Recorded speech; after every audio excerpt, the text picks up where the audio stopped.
this. Let's go ahead and get this show started, man. Some dude pod 120. We at 127, right? 127. 127. Make sure you rate, like, subscribe, download. Wherever you get your favorite podcast. Just know again that we record our pods on Tuesdays. We release the audio on the DSPs on Thursdays unless some bullshit happens. So if you follow us on Twitch, if you follow us on YouTube, both of those are the what digital. They're in the links in all of the bios. If you do that, you know what I'm saying, I mean, hey, go ahead and see what it is. Yes, sir. We are automatically it's going to be available on YouTube like soon as we finish. Yeah, so it's going to be available. So if you want to do your YouTube thing, you can do your YouTube thing. If you want to wait for the audio, give it a day or two. We're available there. Or you want to download Twitch. It's immediately available on Twitch as soon as we're done recording. Yeah. All of that. All right. What's good with it though? Man, I'm feeling good, man. I'm feeling better than I did last week. Okay. That's what's up. I'm feeling good, man. The wife's birthday. All right, happy birthday to Miriam. Yeah, her birthday was on Sunday. Okay. So that was all weekend. So now that that's over with, we got Mother's Day.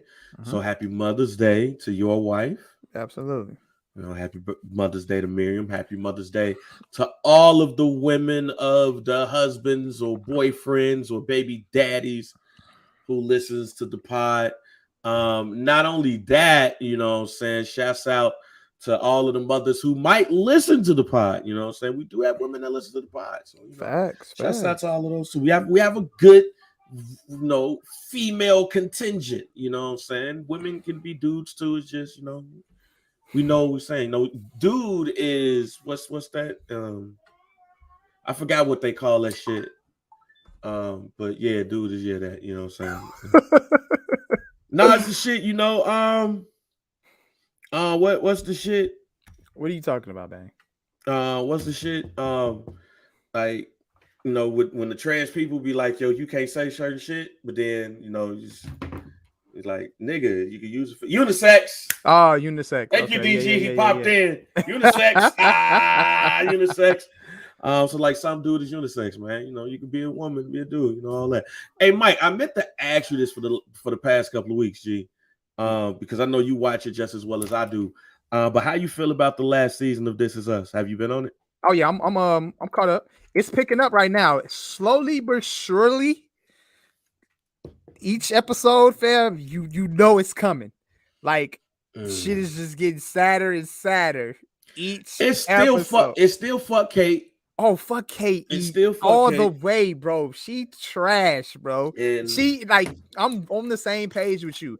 I literally, you always have that one character on a TV show who you dislike. And Kate was cool until this season. Yeah, until this season. All trash, bro. I'm still Team Toby. I'm softening up on Miguel. Sure. I'm softening up on Miguel. Me too. I always was like, I never was a fan of marrying your deceased best friend. I'd be damned if one of my homies married my wife. I'm coming back.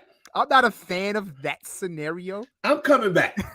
But Miguel is definitely, I think as a character, he's evolving this season into a favorite. And this episode that airs tonight is all about Miguel. Yeah, so we're going to see that. Yeah, we're gonna get a nice detailed look into Miguel. Possibly, get to see. Well, I think we kind of saw where him and Rebecca kind of got together, but maybe we'll get more of his backstory. Might get some more backstory of him and Jack, the relationship that they had. But yeah, I'm definitely interested in that. But overall, though, I think this season kind of started off maybe slightly slow, but I think it's picking up though, and I think it's gonna end off perfectly. And when it does end, I think we're gonna cry. Because Liam's crying right now. Liam's crying right now. I don't know if I'm gonna cry like that, but we gonna cry though. Alarm clock Liam.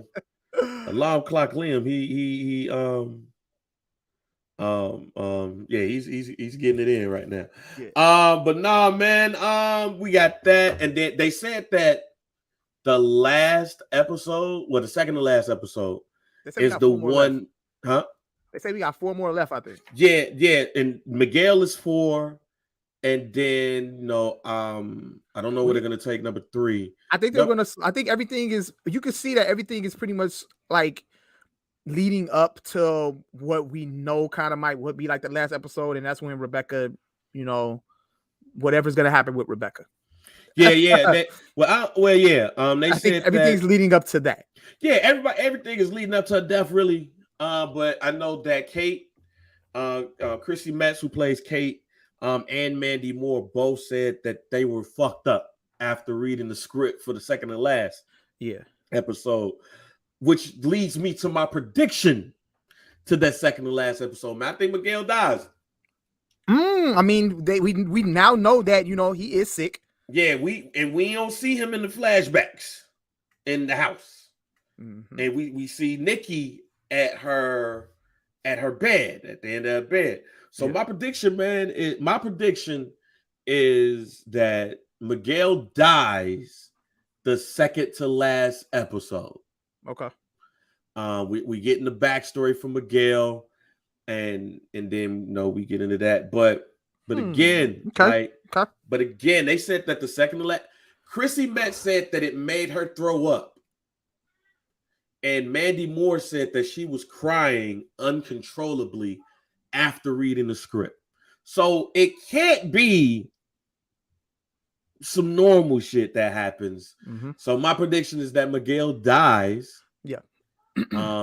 In season, in the second to last episode. But Mandy Moore's character, the mom, she doesn't realize it. That's the other part of it. Like, I think that with this show, I'll just predict to cry. That's all. At one point in time, I'm gonna drop onions gonna get cut. You gonna okay. That's pretty much my prediction for the show. So we're gonna leave it at that for now. Maybe it's just me. Maybe it's not just me. Yeah. But now that all the shows are ending, they're not being replaced. So I've been struggling to find some new shit. For example, Ozark, the last episodes, part 2 of season 4, whatever. I'm gonna now that it's out, I'm gonna binge. My mom, she finished it and she been telling me to watch it and everything like that. So I know this specifically want to. Okay, see, that's interesting. Now you had Game of Thrones in your top, and then you put Game of Thrones. Look at when you said and when you said Ozark was in your top 3, and then I saw you post the comment. Yeah, it's moved up. Wire and Sons, but I remember when Game of Thrones ended, you said Game of Thrones was the GOAT. And I forgot, so let me rephrase. I didn't say that Game of Thrones was better than The Wire. You said it was. You said it was in there though. I said it was in there. Okay, it was in top 3. So now I kind of think you said Games was the GOAT. No, I said ain't nothing replacing The Wire. Nothing's replacing The Wire. Say less. But The Wire, Sons of Anarchy. I would say Ozark is now. I would have to redo it. But now I would say Ozark is top 3.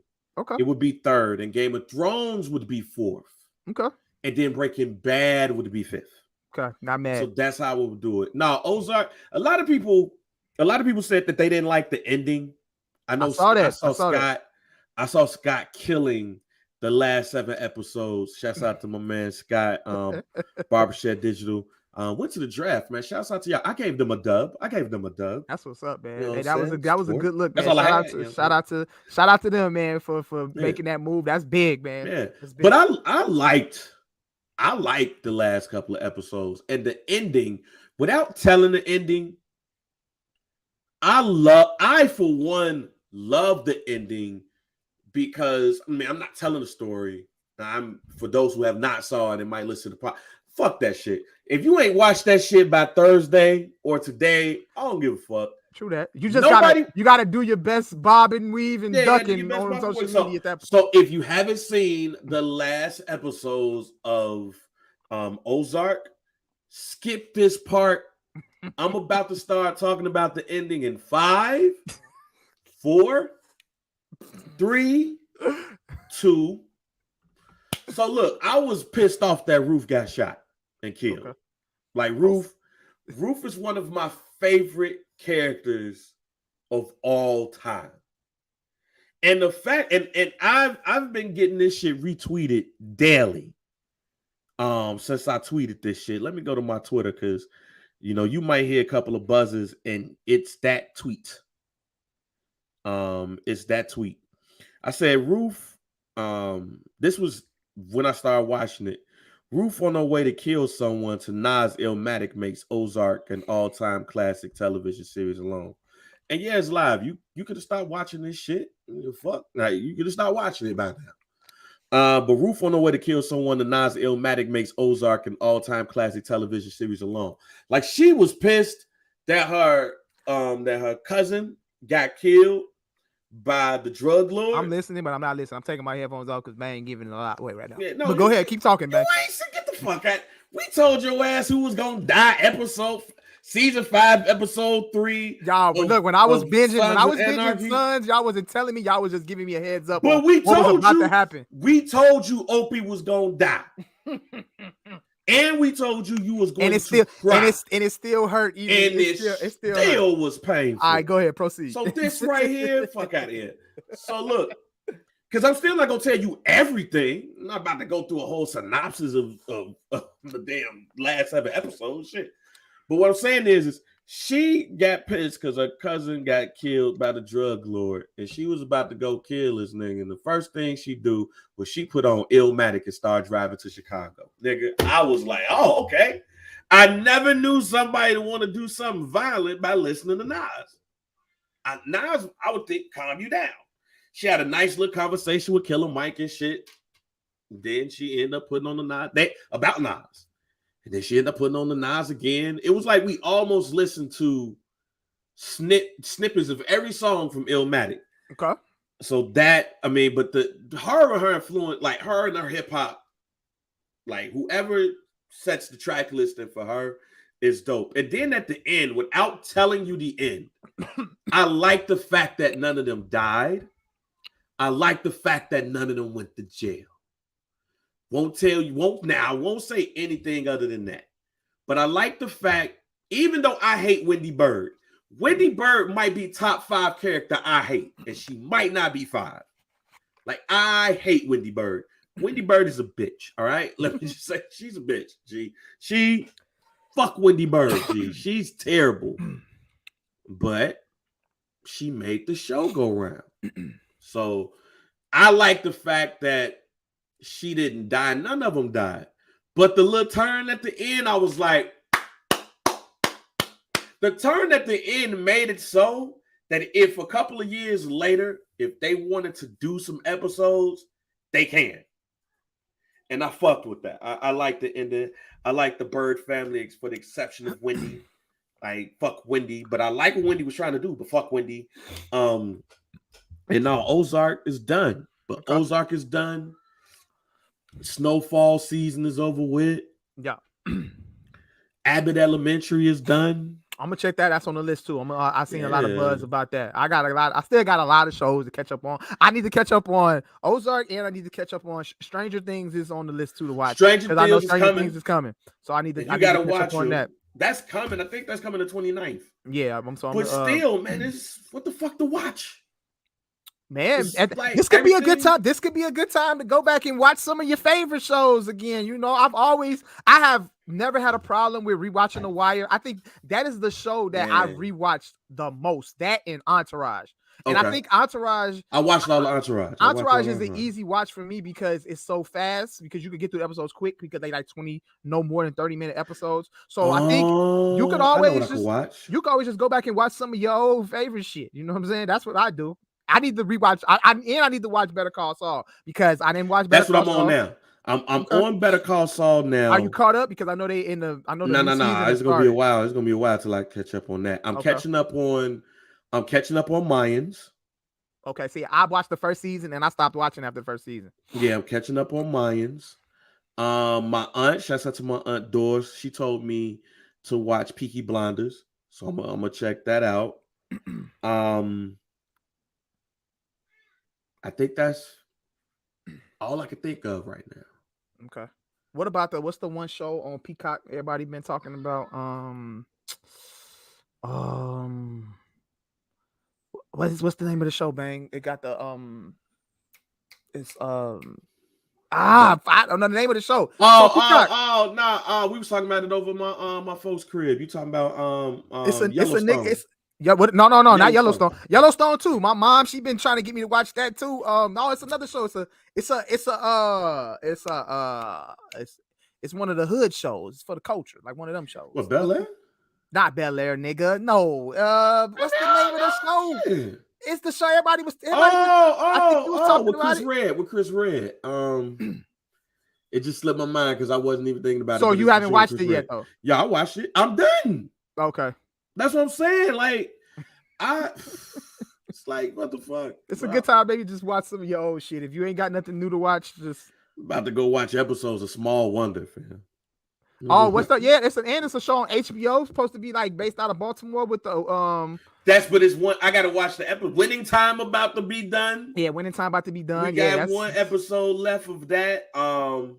The new Baltimore joint, The Wire Part 5 or 6 is on that. I watched the first episode of that. That joint was hot. You know, Bust Down. Is that the name of the show? Bust Down. Bust Down. Okay, yeah. So yeah, it's a lot, man. It's a lot.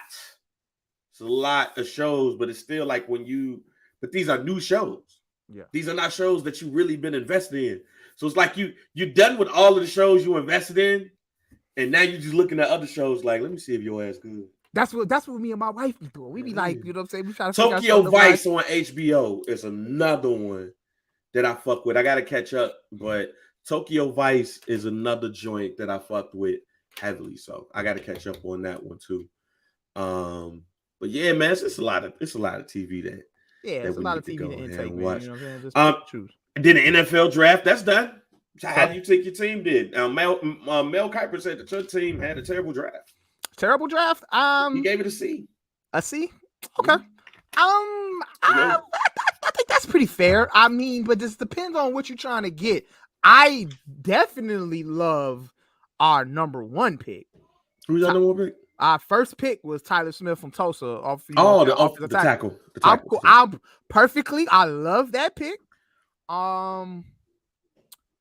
Who else did we grab? I love Sam Williams, Mississippi, the defensive end. I love defensive pieces. We took some defensive pieces, and then we took, the offensive tackle. We needed somebody on the line so we could help Dak, stay safe. I don't like the wide receiver pick. We took Jalen Tolbert. Okay. From South Alabama. I don't like that. I think we got one too many receivers. We took a tight end. So that's good. Because Blake Jarwin's out. So we got what's his name? Jake Ferguson. Okay. From Wisconsin. So I like that to be a backup tight end for Dalton Schultz. I like that. And then we took another offensive lineman from North Dakota. I don't know, his last name is very weird. But Matt Wale Toso or something like that. I don't know how you say his name, but he's from North Dakota. Those are the picks that I like. We took some more defensive picks too. We took a DB, and then we took another linebacker, got another defensive tackle. We pretty much went defense here though. So I'm not mad at that. I'm not mad at picking going defense. Are some of these guys going to be good? That's a lot to be determined. But the first 2-3 picks, I'm cool with that.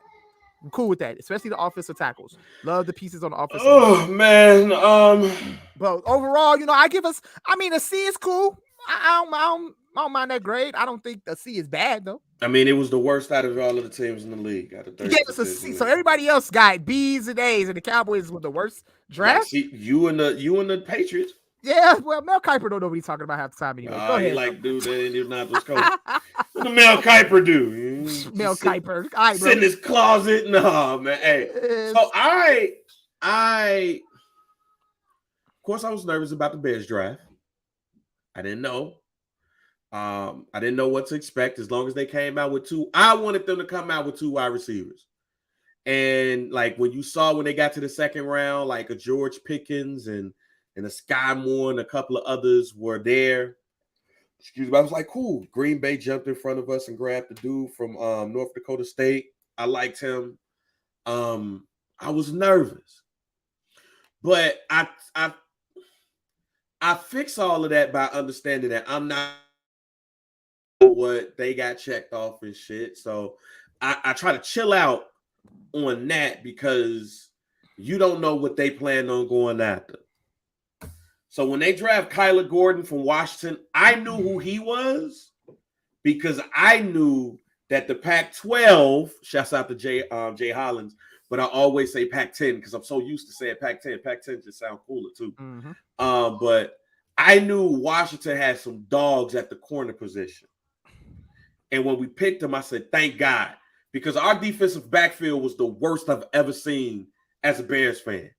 That shit was terrible. I got tired of seeing Villador get burnt all year long.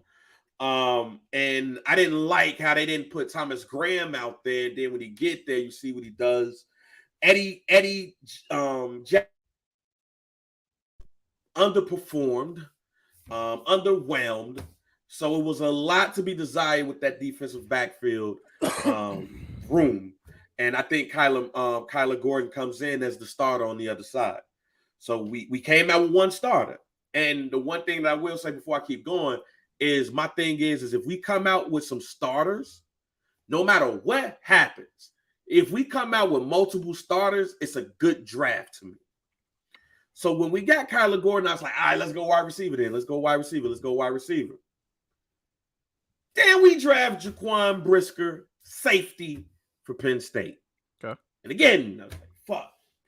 But we need a strong. We need a strong, and we need Eddie to play that free. Okay. And be free in playing it. So overall, how you think y'all did? Wait a minute. Oh, you thought you still gonna run him down? Oh, yeah, go ahead. Like when I see that, y'all had a lot of picks though, right? That's what I'm saying. That's what I'm about to get to. We didn't have a lot. We didn't have a lot coming in. Right. But then Buddy ass started wheeling and dealing when the fourth round came out. Y'all were making moves within the draft. Like he kept trading back and getting more picks. We were supposed to go. We were going to lunch because that Saturday it was raining like crazy. It was fucking tornado in Oak Brook. Like when that happened. Yeah. So we end up going to lunch. Made it an early lunch. So we didn't want to be out in a torrential rainstorm doing to celebrate her birthday. But I kept on trying to pause it to go to lunch because I was trying to see the Bears go pick real quick. And they kept trading. So I was like, fuck it. I see that when we get to the restaurant.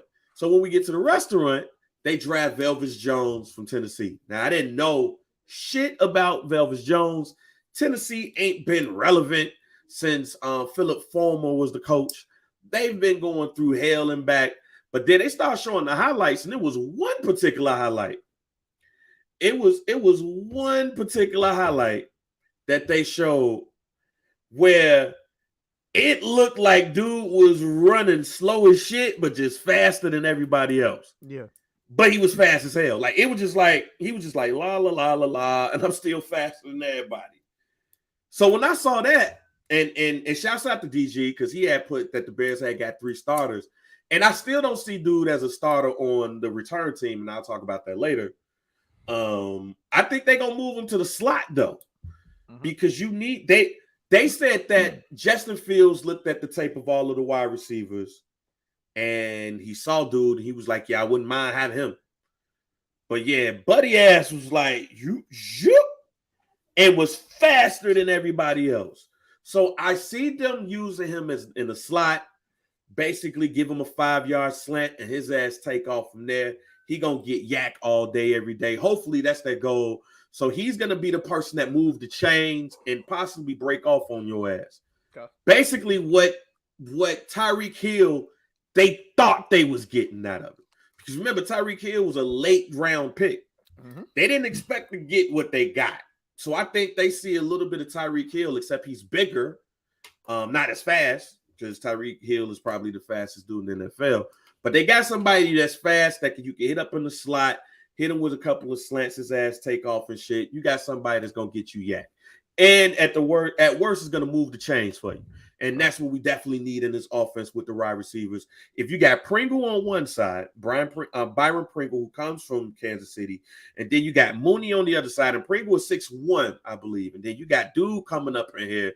And he ran a 4.3140. My man is fast. He's just 25. It's kind of old. And he might be used in the return game. Yeah. Because in the SEC, he was doing well in the return game. He's a returner. So, okay, cool.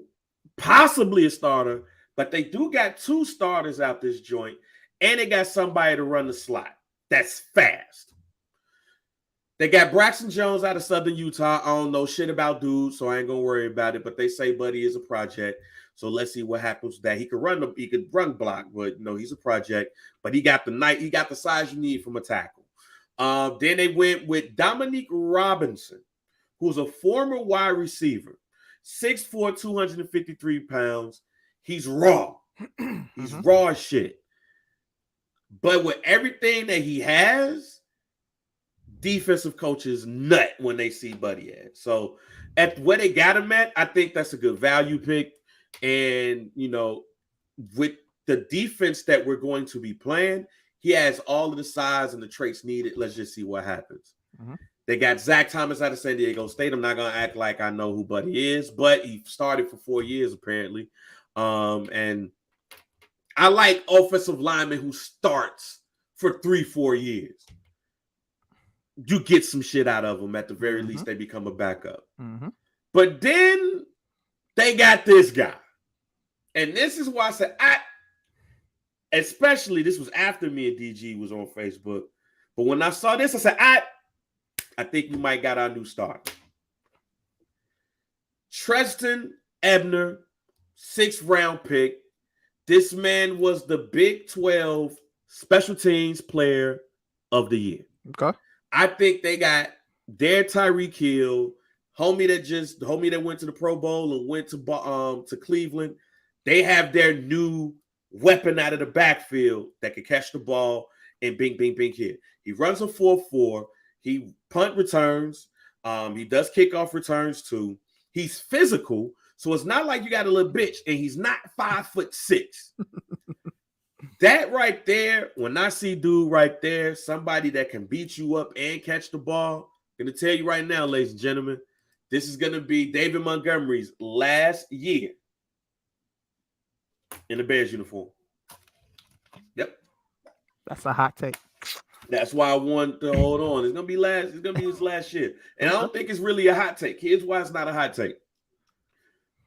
A lot of teams ain't trying to get to a second contract with running backs. True. Unless they are an Ezekiel Elliott or, somebody that's that or was that. Because he ain't that no more. He's in the last year of his contract that pays him $4 million. You saw the Bears basically applaud Khalil Herbert these last couple of weeks. And then you also saw them say, Ryan Poles say, that if this is a good running back class in the late rounds, that you could get somebody that's going to play for your team, not just be around, but actually play. The Bears got David Montgomery. They got Khalil Herbert, who played very well behind when David Montgomery was got out. Yep. Also, this offense just might fit Herbert more than it fits Montgomery. Okay. The one cut.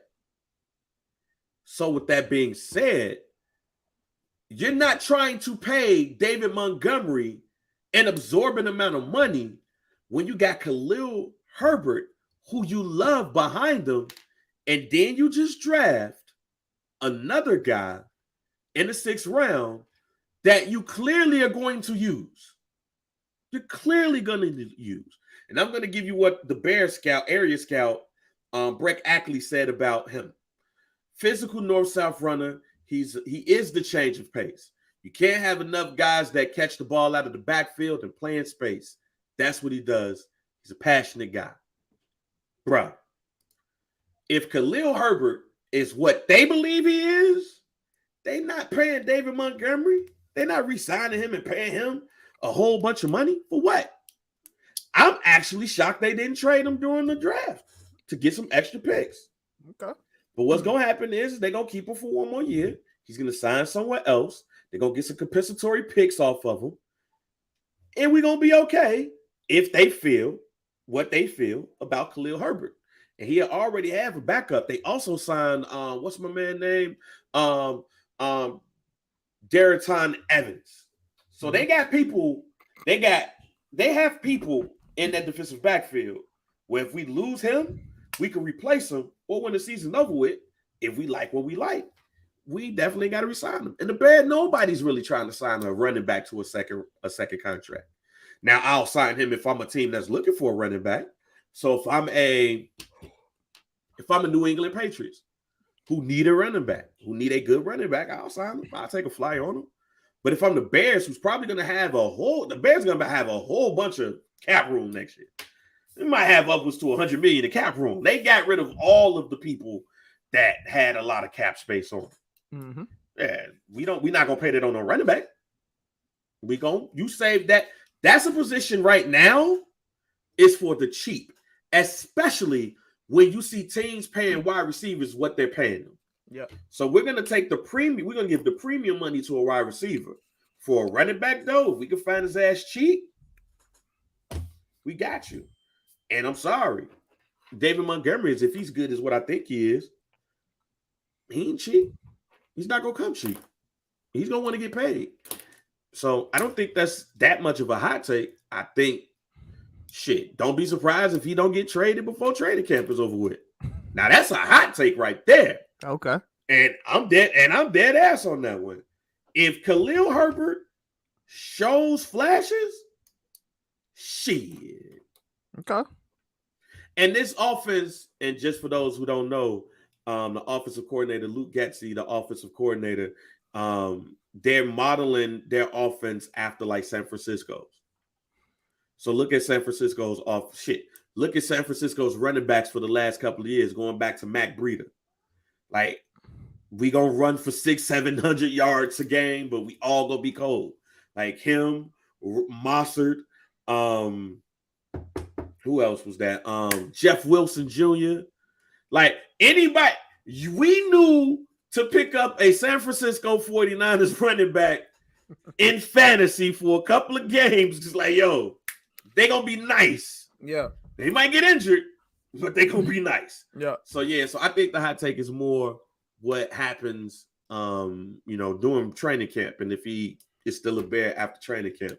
And then they drafted the punt at the end. So I'm not gonna grade because I don't know how this shit gonna work out. I do say that this was a building block, so to speak. So that's one. And two, I am disappointed that they didn't get another wide receiver. I am disappointed at that shit. But the free agents that are still out there, make me comfortable if they decide to go get one more, which I think they should get one more. But as far as like young offense, I do like the talent that we got in that position, like in the skill positions. But on defense, though, man, let me say this.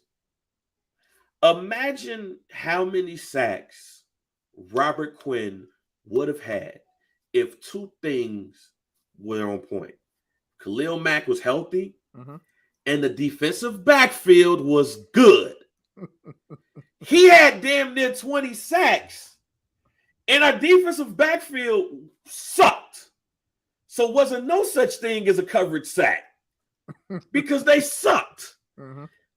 All these dudes in the defensive backfield just got to be decent. Yeah. And if Robert Quinn can at least be 3/4 of what he was this past season, he gonna be straight.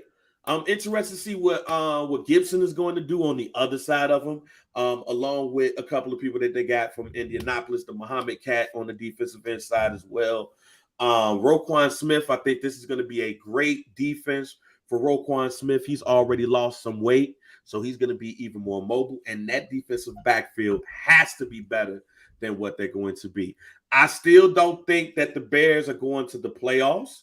I don't see them being as terrible as people say they will be. Okay. Like some people think they win in 4 games or less. And I don't necessarily think that. I'll give them 4 to 6 games. But here's the sneaky shit. That's what they want. I clearly believe that the Bears don't want them to be that good at all. Like, I think that the McCaskey family are like the Miami family, reportedly, allegedly. Stephen Ross and them, hey man, just right, boom, boom, boom. Like, just be decent. You know what I'm saying? Fight hard. Let's lose though, because I want 4 to 5 victories. And with those 4 to 5 victories, you know what I'm saying, I want a top 5 pick. Because if the Bears come into this with a top 5 pick, over $80 million in cap room, but Justin Fields look like he's the number 1, and your offensive line improves, oh man, if I'm a free agent, I'm like this. Shit, y'all about to have a new stadium in a couple of years too? Shit. Can you see? Would you be able to see the improvement? You'll be able to see the improvement even if they're playing bad? Yeah. Mm-hmm. Okay. Mm-hmm. Come on, man. You've seen it with damn near every rookie quarterback you've ever seen in your life. Like, think about it. Not even with Justin Fields. I'm just talking about with the team as a yeah. You see, look, the Miami Dolphins is a perfect example where they wasn't winning a lot of games, but you saw them fight and you saw how good they could be. There we go. That's what so I don't want y'all to just like we losing, but we ain't no bitches. Like there we go. We losing, but we ain't no bitches. Fuck you talking about? You like, know what I'm saying? If we had a little bit more, like we not like the Cleveland Browns when they went 0-16. That's what y'all don't want to be. 1-15. Nah, we don't want to be that. But even but that next year after that, when they were still losing, but it was like, you saw, like, man, all they need is a little bit, and we only doing that for 1 season. It's not gonna. I'm putting a wash on this season because I only think this is going to be 1 season, because they're preparing for 2023. Okay. Now, the only way that works, however, like you can't. The flip side of that is you can't lose and look just hella huff and hella bad, but got cap room the next year. You got to show some promise. Yeah, you got to show some promise, because then you fuck around and be like the Jacksonville Jaguars, who always somehow, some way end up with a whole bunch of cap room, but then you get players and you still huff because the people like you have running the ship. Mm-hmm. Like, I trust Ryan Poles. I think I trust him. Okay. And I trust Eberflus. I did say a couple of weeks ago that I think they probably just going to be one-termers, but after looking at this draft and seeing how they involve Fields in the draft, based off of what they said, like, if they didn't fuck with him, Dad would have been like, yo, we drafting these motherfuckers for you. Work with them. I think that they're doing things where we're not used to them shits. Like, we're not used to a lot of shit at all, Bears fans stuff. But I think I have an idea about how they're building this team. Okay. And I look at the Cincinnati Bengals, right? My team, my Cincinnati Bengals. But I look at who they, you know what I'm saying? But I look at the Cincinnati Bengals. If you feel like you got a Justin, you feel like you got a Joe Burrow type quarterback. Now remember, he got hurt that year. But even when he was in there, you could see they was competing. They were losing. They was competing, though. The offensive line was bad. He gets hurt. So I pray that Justin Fields don't tear shit. But even when they had a terrible offensive line, you saw what he was doing because you had your skill positions. Mm-hmm. And you had T. Higgins that was already there. Nobody was really talking about T. Higgins like he was something the year that Joe Burrow got hurt. A.J. Green was on his way out. Mm-hmm. You know what I'm saying? But then you got T. Higgins, and then you pair T. Higgins with Jamar Chase. It's like, all right, cool, we lit. But ain't nobody thinking that we lit shit when you draft him, because remember in the preseason he was dropping balls and shit. And they was like, oh yeah, fuck. We were talking about if this guy was even gonna be able to make an adjustment to the And NFL. he made the fuck out of the adjustment shit. It was more than adjustment. Yeah. But their defense was on point and they was fighting and everything. So I think that, yeah, this is a wash year. But if we get anything past 7 wins with the 100 million in cap space, it makes it even better. So basically what I'm saying is I'm not sitting up there looking at next year's draft like this shit gonna be lit for anybody. What I am saying, however, though, is if the Bears could get the 6-7 games with the team that they got, with 100 million cap room, somebody's gonna look at that team in the skill positions or on the offensive line if it hasn't improved in the way that you wanted in certain spots, and they gonna say, "Give me that money, we coming."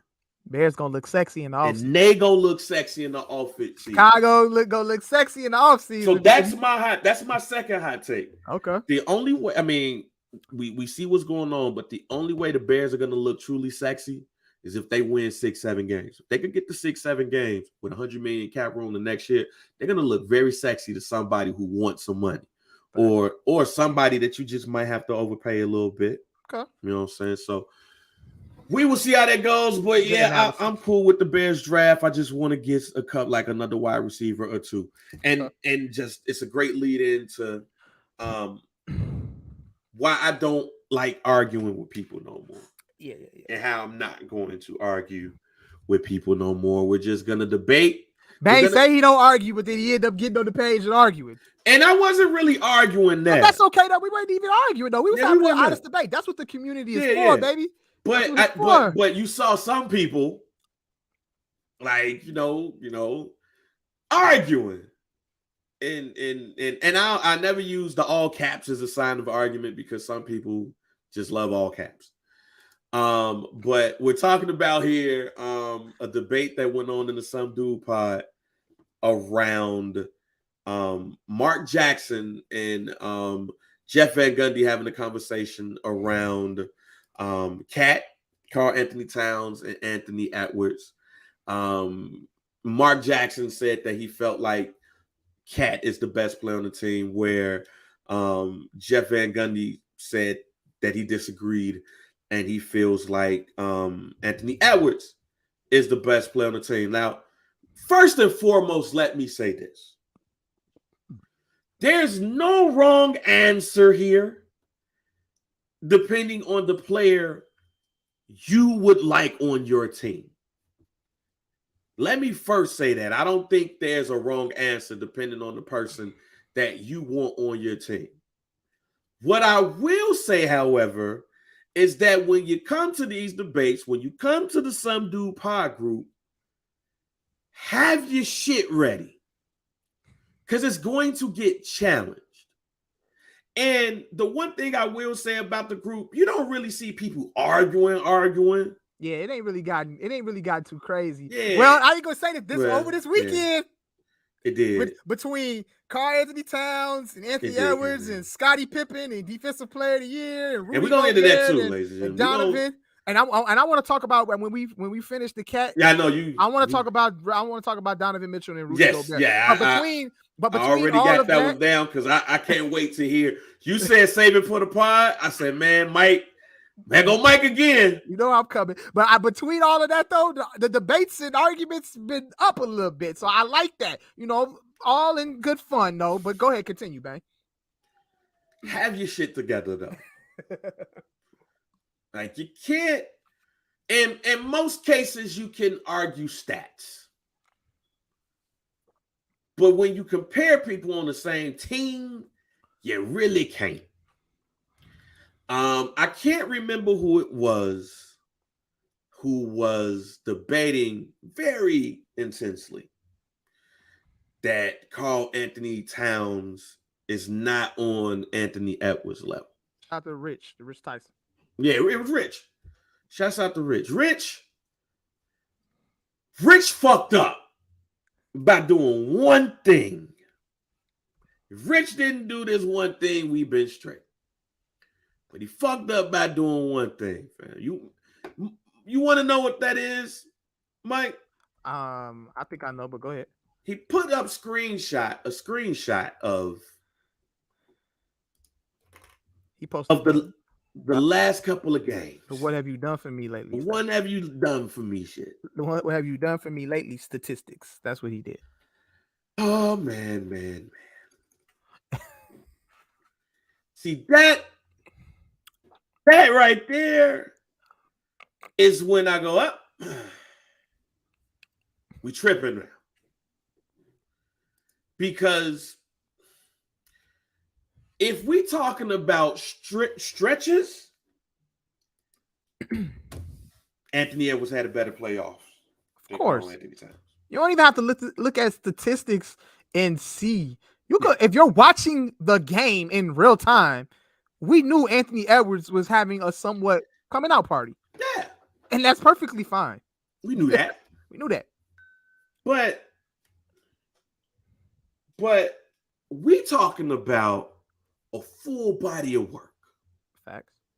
We ain't talking about a stretch. We talking about a full body of work. So when I say, and let me say this too. If you were to tell, if I were to say, or somebody would have asked me, who do I want on my team? I'm probably gonna pick Anthony. Anthony. I'll pick Anthony because he got the dog in him. He do. The man got the dog in him. Mm-hmm. But let me tell y'all this, fam. Rich, let me tell you this. Cat could be a top 10 player in the NBA if he wanted to. If he wanted to, Cat could be a top 10 player in the NBA. What is killing him is the intangibles. You know what the difference between Ant and being top 10 in the NBA? Players. Other players that he ain't going to be better than, Jack. Sorry. He's not going to be better than. At least not right now. Cat is a better shooter than him. He is a better free throw shooter than him. And if you look at the stats, because I did the comparison stats, Cat has a more, he's more needed for the team because he brings the wins to the team. The Cat effect is 10 wins, almost 11 wins to Ant's 3. That right there tells you the effect that Cat got on the team compared to Ant. So what I'm saying is that if we just left it to who you want on your team, all right, cool. Because I'll tell you, I want Ant on my team. But who's the better player? The better player is Karl Anthony Towns. And Karl Anthony Towns could be a top 10 player in the NBA if he wanted to. It's the intangibles that gets him. That's it. That's all. It's the intangibles. It's the dog. It's the anger. It's the But when he feel like taking over a game, Mike, what does he do? He definitely could take over a game. He definitely takes over a game. So I think we just got to chill out and stop being prisoners of the moment. Because when we think of the full body of work. And when you say prisoner of the moment too, at that moment when I didn't hear it in real time, what Jeff Van Gundy said or what Mark Jackson said, but when they said it, they had to be saying it right there in real time as the game was going on based off how the game was being played at the time. Yes, Anthony Edwards was playing better at the time. Karl Anthony Towns didn't have his best playoff run. Didn't have his best playoff run. No, he didn't. And when Jeff Van Gundy made that comment, yeah, of course Mark Jackson was going to disagree because, like you saying, Jeff Van Gundy is saying that in the moment as of how Anthony Edwards is playing recently. So, that's pretty much what that was, though. And come on, bro. even with the game is changing, you gonna take a center like Cat's talent skill. It ain't too many Karl Anthony Towns. Because it ain't too many. Ain't too many. The Bro. man won the 3-point contest with ease. Yeah. Like with ease, my man. And he shoot better than your shooting guard. If you put ants and tangibles with Cat's the best player in the NBA. Yep. I even go that. But you got it. If we would have just kept it with the who would you rather have, we would have agreed. Yeah. But when you look at the stats and you compare, if you look at, oh man, of course he gonna score, of course he gonna rebound more than him. What about him shooting? He shoots better than him too. Well, he up under the rim a lot, so of course his field goal percentage should be better than him. All right, cool. Look at the advanced stats. Oh, I don't really believe in advanced stats. Look at his effect on the game. 10 wins compared to 3 wins. There's only so many excuses that you're gonna be able to roll with that one. And the same conversation is probably having in Utah. They're having in Utah right now. Because reportedly, allegedly, he said it didn't happen, but a report came out that Rudy Gobert, former defensive player of the year for the Utah Jazz, told Jazz management, it's either me or it's Donovan Mitchell. Interesting. He said it ain't true. I believe him. Because Rudy Gobert don't even look like the type that'll say something like that.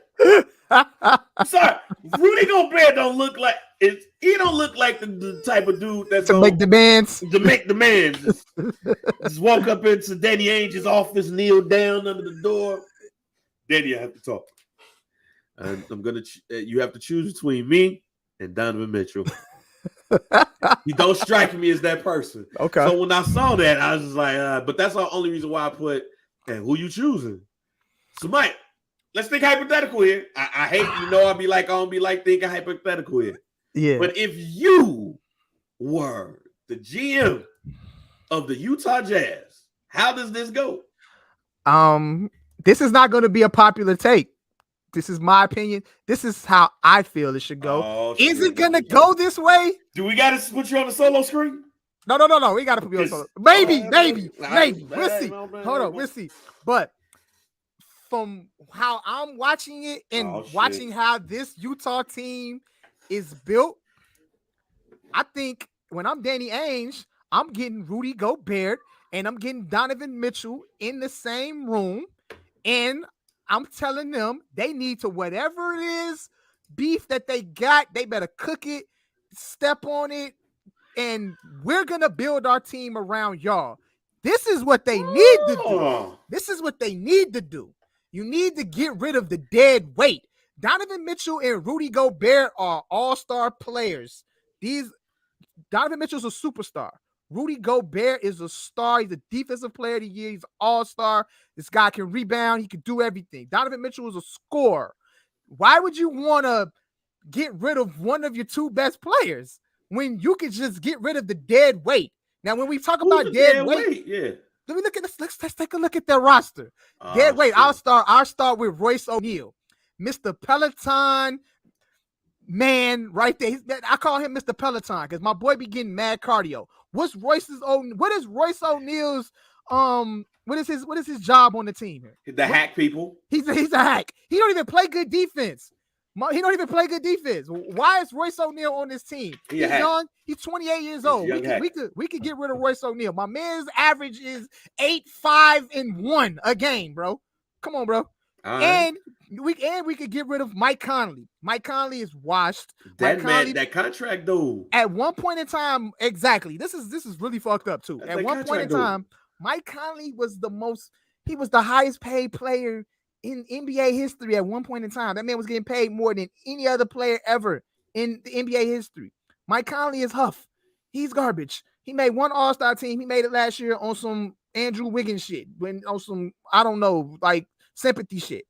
But Mike Conley he's ineffective. He's ineffective on the court, bro. Like he's a fake point guard. He don't really distribute like that. He don't, bro. Why he got to be a fake point guard? Because he's not a real point guard to me. He don't distribute the ball like that to me. Like his averages this year, his averages went down. He made the All-Star team last year. He was averaging 16, 6, and 4 a game. This year went down 13, 5, and 3. Bro, your role players are ineffective. Bogdanovich is, you could probably keep Bogdanovich because he can shoot. But Mike Conley, bro, and Royce O'Neal, it's a negative. You can ship them through the offseason and get you some quality role players and build around Donovan Mitchell and Rudy Gobert. I don't feel like you need to trade either one of those guys, bro. I think Danny Ainge needs to figure it out. If you want to do something with your coaching scenario, Quinn Snyder, do whatever you got to do with Quinn Snyder. But when it comes to Rudy Gobert and Donovan Mitchell, you got to put both of them guys in the room and you figure it out. Rudy Gobert, y'all niggas get in the gym together. Rudy Gobert would be so much more effective if he could score more, be a more effective scorer. Because he already plays great defense. But if you could get Rudy Gobert up to like a 16, 17 point per game type player with the defense that he brings, him and Donovan to go crazy. So whatever beef them niggas got amongst each other, bro, they need to squash that. Because it's still room for growth. Man, I'm for those two, bro. I thought you was gonna go where I'm about to go right now. Okay. See, now I went in a different direction, bro. I feel like you went a whole different direction. Watching that team play. I'm about to feel bad about my take. Watching that team play, bro. Rudy and Donovan can play together. It's the dead weight that's around, bro. Man, Mike, I hate you, fam. Because I'm sorry, bro. I'm sorry. Now I got to be the bad guy. Go ahead, dude. That's my take on it, though. For whatever reason that they don't like each other, whatever reasons, I don't understand. But we're in a similar lane, but we just veer off in a different direction. All right, y'all. And I know somebody's gonna. Somebody. I can't get behind trading either Donovan or Rudy Gobert though. I think you build with them. I think you have a solid enough team to you could bring in some decent, better role players to replace Mike. Royce O'Neal. Mike, go ahead. You don't, fam. You play for the Utah Jazz. Ain't nobody coming to this bitch. Utah ain't sexy, but Milwaukee wasn't sexy neither, and they won a championship. No, because they because they made adjustments and trades to make this team better. Now, adjustments and trades and get rid of Mike Conley and Royce O'Neal. So wait a minute. Go ahead. Wait a minute. I trust Danny Ainge in getting that job done. Okay. But it's still Utah.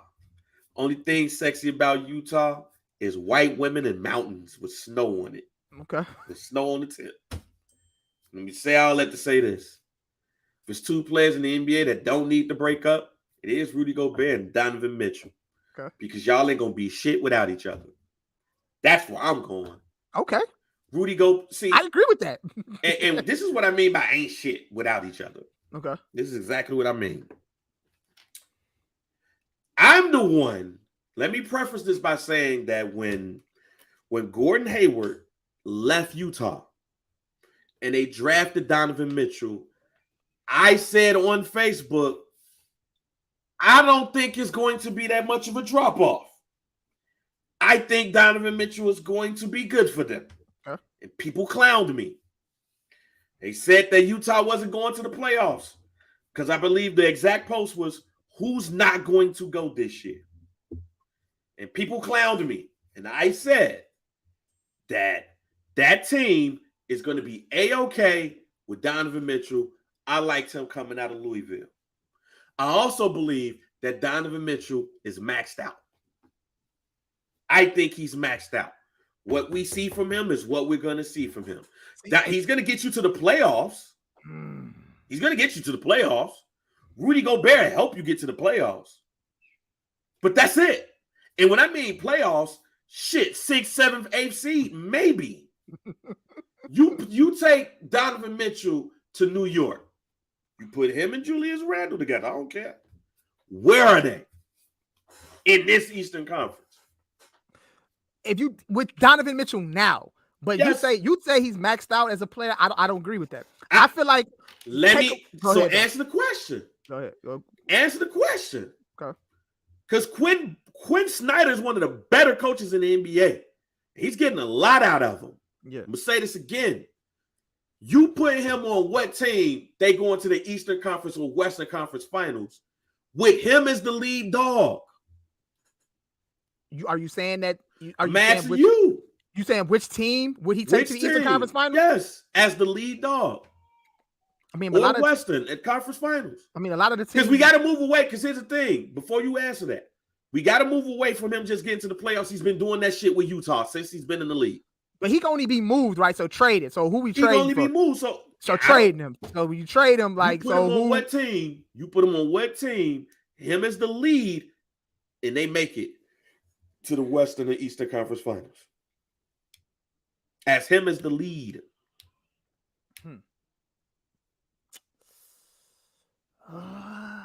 Shit. That's tough. DG say Charlotte. No. Because here's the underrated part of what I'm saying. You kind of said it. You got to get rid of shit to get him. Yeah. He's those players. See, Donovan Mitchell, and again, I mess with Donovan Mitchell. Support Donovan Mitchell. But I'm about to say some shit that's gonna make people mad too. But look, I can't think of a team in the East, so that's why you can't move him. He gotta stay at Utah because they compare him to Dwayne Wade. Yeah. So we gonna compare him to Dwayne Wade. Okay. Without Shaq, without LeBron James, where's Dwayne Wade? He's an all-star guard. That's it. Every once in a while, you're going to have that season where he go crazy. Yeah. Possibly talk MVP. But we ain't winning shit. He's Dwayne Wade. He's the guy who's a part owner of the Utah Jazz. He needs people around him. So if he ain't got a Rudy Gobert, somebody like that, he's going to give you a playoff berth. That's it. I think these two cats at Utah, if this is true, are looking at their worth and they're overestimating it. Oh, I want to go to Utah. All right, go. I mean, go to New York. All right, go. You're gonna be with the Knicks. Knicks is gonna be excited because they won a couple of more games. We fighting for the 8th seed. We got it. We lost. But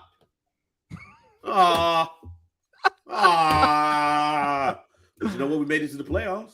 I don't know if New York would work anyway. Because I'm just saying. Because RJ made 2 steps. He took 2 steps forward. Julius Randle took 2 steps back as a player. And you know who you're gonna have to trade to get him? One of him and a couple of other shits. True that. You go. Let's go to let's say Washington. Oh, we made it to the playoffs. He's the difference maker. Donovan Mitchell is the difference maker as long as it's somebody else there. And him and Rudy are lead dogs. You got a dude that's 7'4" defensive player of the year. And the same thing with Rudy. Where you gonna go? Where it's an immediate impact and y'all fighting for a title in this NBA, which underrated. It's a lot of parity in this NBA. It's a lot of parity in this NBA. Basically, DeMar DeRozan, we was all excited that we got DeMar DeRozan, but I said we probably a 4th seed with dude. We was a 6. Now everybody talking about we need to build around DeMar DeRozan. We building around a 33-year-old guard. All right, cool. That's the lineage of DeMar DeRozan. We gonna get you to the playoffs. We gonna fight for a 1 or 2 round berth. After that, we maxed out. And that's what I mean by maxed out. We have to understand as long as we lived as long as we live and as long as we watch the NBA, it was what it fucking was when it comes to people and players. We knew players like Steve Nash was going to get you possibly to the Eastern Conference Finals. They probably would have went to a finals if it wasn't for that damn push and people leaving the sideline. Yeah. But for the most part, Steve Nash got you to a certain point, and that was it. Let's go to the 90s, shall we? We knew Mike was winning the title after he won his first one. Mm-hmm. We knew if Mike wasn't there, Patrick Ewing probably would have went to more than one finals. Mike wasn't there. We knew Hakeem Olajuwon was probably the best center, at least in the West. Mm-hmm. And he got them too. Yeah. But ladies and gentlemen, and then we got Charles Barkley too. But what about them Cleveland Cavaliers, fam? The Mark Jacksons and the Brad Dohertys. Mm-hmm. We knew you was gonna get us to the playoffs. That was about it. Yeah. What about them Atlanta Hawks with Dominique Wilkins and Kevin Willis and them? We knew you was gonna get us to the semifinals. So that's Donovan. So that's Donovan. Huh? That's Donovan. Damn. Still gonna go to the Hall of Fame. Still gonna be looked at as one of the best. Hey, he got about 2 more years before we stop saying he's one of the best young players in the game. That's some dudes. We gonna get you here. We can't do shit else, man. Because there's always gonna be people better than us. So stay together. Why break up? Stay together. Be the Kings of Utah. If y'all want to break up when y'all like 12-year, 13-year veterans, and now you're looking for a ring. I agree with that. Be the Kings of Utah. Be the Kings of Utah. Guys that they talk about besides John Stockton and Karl Malone. Right. Be this eras where y'all consistently go to the playoffs. But yeah, that's about it. And hope that Danny Ainge can pull off a trade to get you other player, to get you a big three. Yeah. Bogdan Bogdanovic is not, what's his man name? He's not going to be. Bohan. I know it's because it's like 2 of y'all. Yeah, it's 2 of them, yeah. It's like 2 and I thought they was brothers. What are the odds of 2 niggas named Bogdanovic not brothers? Not brothers. What the fuck? Hell, or pray there's a situation like, look, they got Giannis, man. Giannis is turning out to be the best player in the NBA. And I'm going to say this again. If Giannis and the Milwaukee Bucks win the NBA title again, especially this year, bruh, you're going to have to start putting them in all-time conversations. I'm sorry. That's how it is. He's going to win 2 in a row and have those many MVPs and have a defensive player of the year with it. And he was the 15th draft pick. 2? Come on, bruh. You're going to have to talk that Giannis shit. You're going to have to talk that Giannis shit. Mm-hmm. But there's just some players, fam. Y'all like to debate this shit and argue this shit and do this all day long. I have no idea why, but I think we grown now. I'll be 40 on the 21st. This is why I'm not arguing with cats. Because then because you look at things, you start to realize, like, damn, this player ain't going to get no farther than where he at right now. So you need to just enjoy the ride or just become a journeyman. That's why, and I know some people gonna like what I'm saying here. That's why the 80s and 90s were the way that they were. Bro, we know we not beating the damn Los Angeles Lakers. We know we not beating the Boston Celtics. We know we not beating the Detroit Pistons. We know we not beating the Chicago Bulls. We know we not beating the Lakers, San Antonio, Golden State. We know we not beating these teams, but we don't want to play against them either. We want to compete, but we know, all right, man, we gonna lose. I ain't got enough.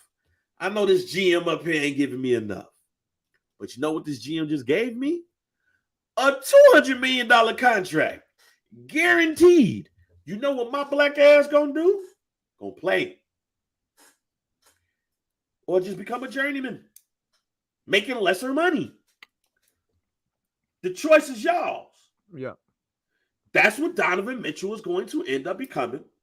That's what Rudy Gobert is going to end up becoming. And also with that, Rudy Gobert is probably going to be around longer because he's 7'4". When he's done, he can still be on the team and get 6 fouls. He give you 6 fouls in 10, 15 minutes. So to answer the question, which one is going to be, me and you agree that it's going to be neither one of them. It should be neither of them. Okay. But here's another hot take. I'm coming with all of the hot takes. One of them going to get traded for a whole bunch of picks and a couple of players because Danny Ainge is going to reset it. Okay. So they are going to – we don't agree that they need to get traded. Neither one of them be traded. But you know one of them going, though. Hell yes, one of them going. Because Danny Ainge is going to want to rebuild that team himself. That's not Danny Ainge's team. Danny Ainge is going to want to build it. He's going to want to destroy and build. Okay. But, yeah, Rudy Gay was cold to us. Rudy Gay wasn't going to take you to the Eastern Conference Finals as the lead dog. That's Donovan. Damn. It's okay. Damn. He going to need help. And you know who that help is right now? Rudy Gobert. The question is do the organization want to still be the 4th, 5th seed, or just make it to the playoffs every year? That's a decision that people don't like to talk about because they so busy arguing about players. The organization got to make a choice. Do you want to just make the playoffs, or you just want to win? But just know when making the playoffs, you're going to get extra money every year. But we're also winning the title. It comes expectations. The winning the title for Milwaukee was the best, worst thing that happened to that team. Here's why. It was the best thing that happened to that team because that team is playing in the finals before and won one. And they haven't won one since. With Lou Alcindor. Mm-hmm. Then Kareem Abdul-Jabbar. Mm-hmm. One of the greatest players ever that you traded because he didn't want to be in Milwaukee no more. So you traded him to LA. And you look how long it took him to win a title in LA. But just as long as it took him to win a title in LA, it took you to be successful. Don Nelson comes to Milwaukee, and you become one of the best organizations not to even go to an NBA final. Mm-hmm. Don Nelson's Milwaukee Bucks teams in the early 80s is the offenses we're seeing right now. But they ain't win no title. Boston and LA was winning because they had everybody. So if you were the Milwaukee Bucks or the Philadelphia 76ers once Dr. J left, because they got a ring and went to a finals.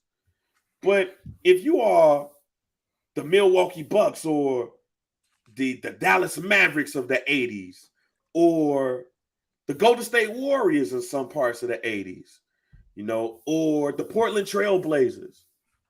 Hey, man, I'm just happy we went to a goddamn finals if I'm Portland and Clyde Drexler.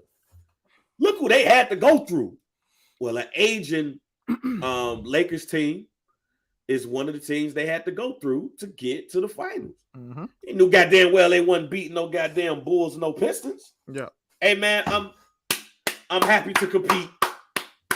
Thank you. But those teams in the 80s, like those Derek Harper and Rolando Blackman and Sam Perkins, Dallas Mavericks, fam. Hey, man, we competing.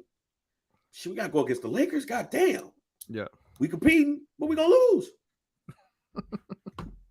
That's Donovan Mitchell and Rudy Gobert.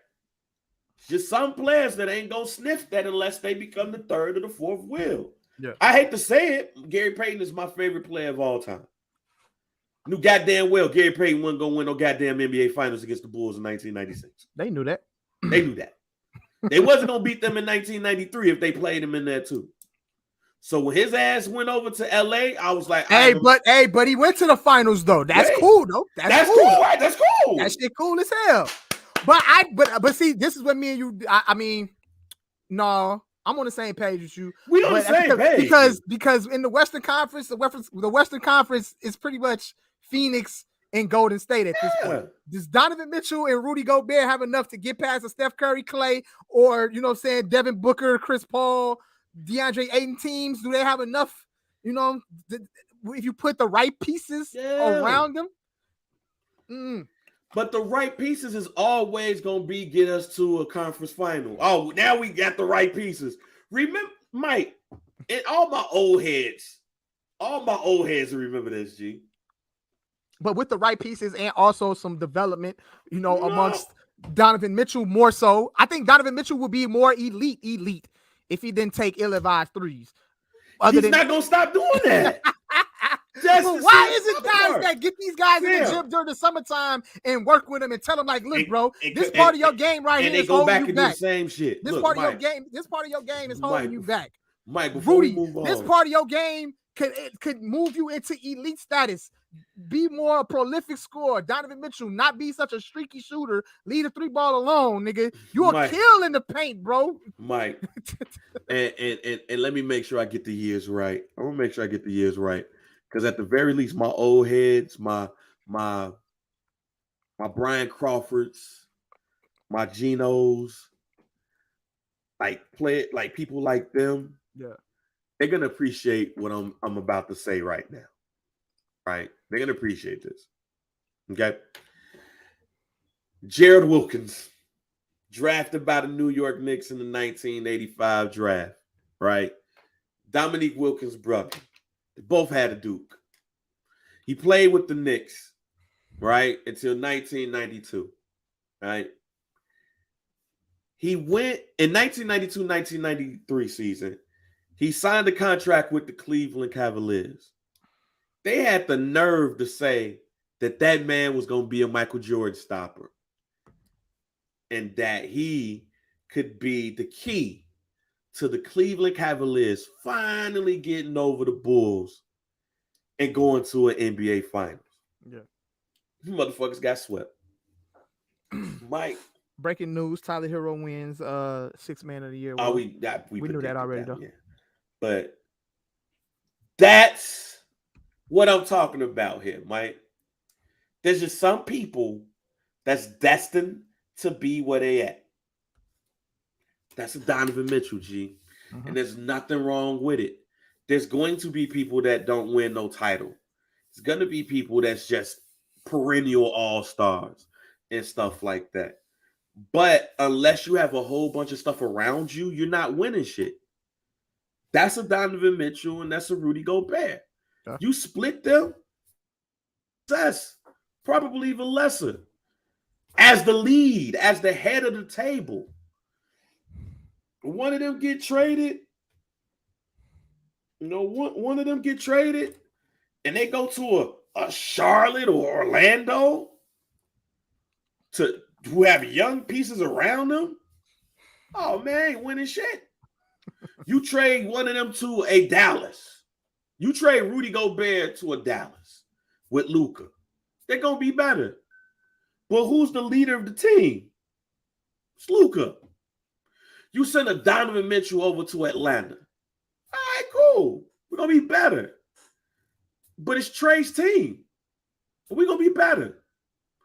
But you know who ain't going to win a title? Them two. And you know what? Well, you know what? Luka, they have more of a chance to win with Luka. So, excuse me. Luka, Rudy Gobert on the Dallas Mavericks? That would be Luka. That'd be lit. That's because Luka gonna pass him the ball. But what I'm saying is, man, is we get enamored with some of these players because they are our favorites and all of that stuff. But they was never gonna win anything. Gary Payton was never gonna win an NBA title with Michael Jordan in the league. He was never gonna do that. And really looking at it now that you say that, Rudy Gobert is the more tradable player to get something back. Because he's 7'4". Man, he's more the tradable player that could get somebody. Like you can even think about trading Rudy Gobert to the Atlanta Hawks for Clint Capella or you know John Collins. Who want to get like every now and then he want to get traded. Yeah. But yeah, that's we gotta understand as fans, G. Sometimes we gotta step back. We gotta take a step back. Look at these players and stop our arguments and think, man, they good, but will they ever get better than that? Like, will they ever be able to lead a team to a title and all that stuff? I was blindfolded by the love of Gary Payton because he was one of my favorite players ever since he came in the NBA. To think that man will ever win an NBA championship with Michael Jordan in the NBA. I was wrong. I was totally wrong. Here I go in the mid 90s, like man, Sean Kemp and Gary Payton. Hey, but Gary Payton won a ring though. Gary Payton won a ring. No, listen what I'm saying. I get you. That's what I'm saying. In the mid 90s, I'm a fool to be sitting up there like, man, that Seattle Sonics team gonna beat the Bulls. It's me being a blind fan. But there's some players like a Gary Payton that's gonna have to go to a couple other teams to win one. He went from Seattle to Milwaukee to the Lakers to Miami Heat. Shaq's on the team. Lonzo Mourner's on the team. Employee number 8 is on the team. Young Dwayne Wade is on the team. I said Alonzo Mourning, right? Lonzo Mourning, yep. Yeah, Alonzo Mourning's on the team. Jason Williams on the team, who crossed me. I'm on the team. Shit. Keith Askins on the team.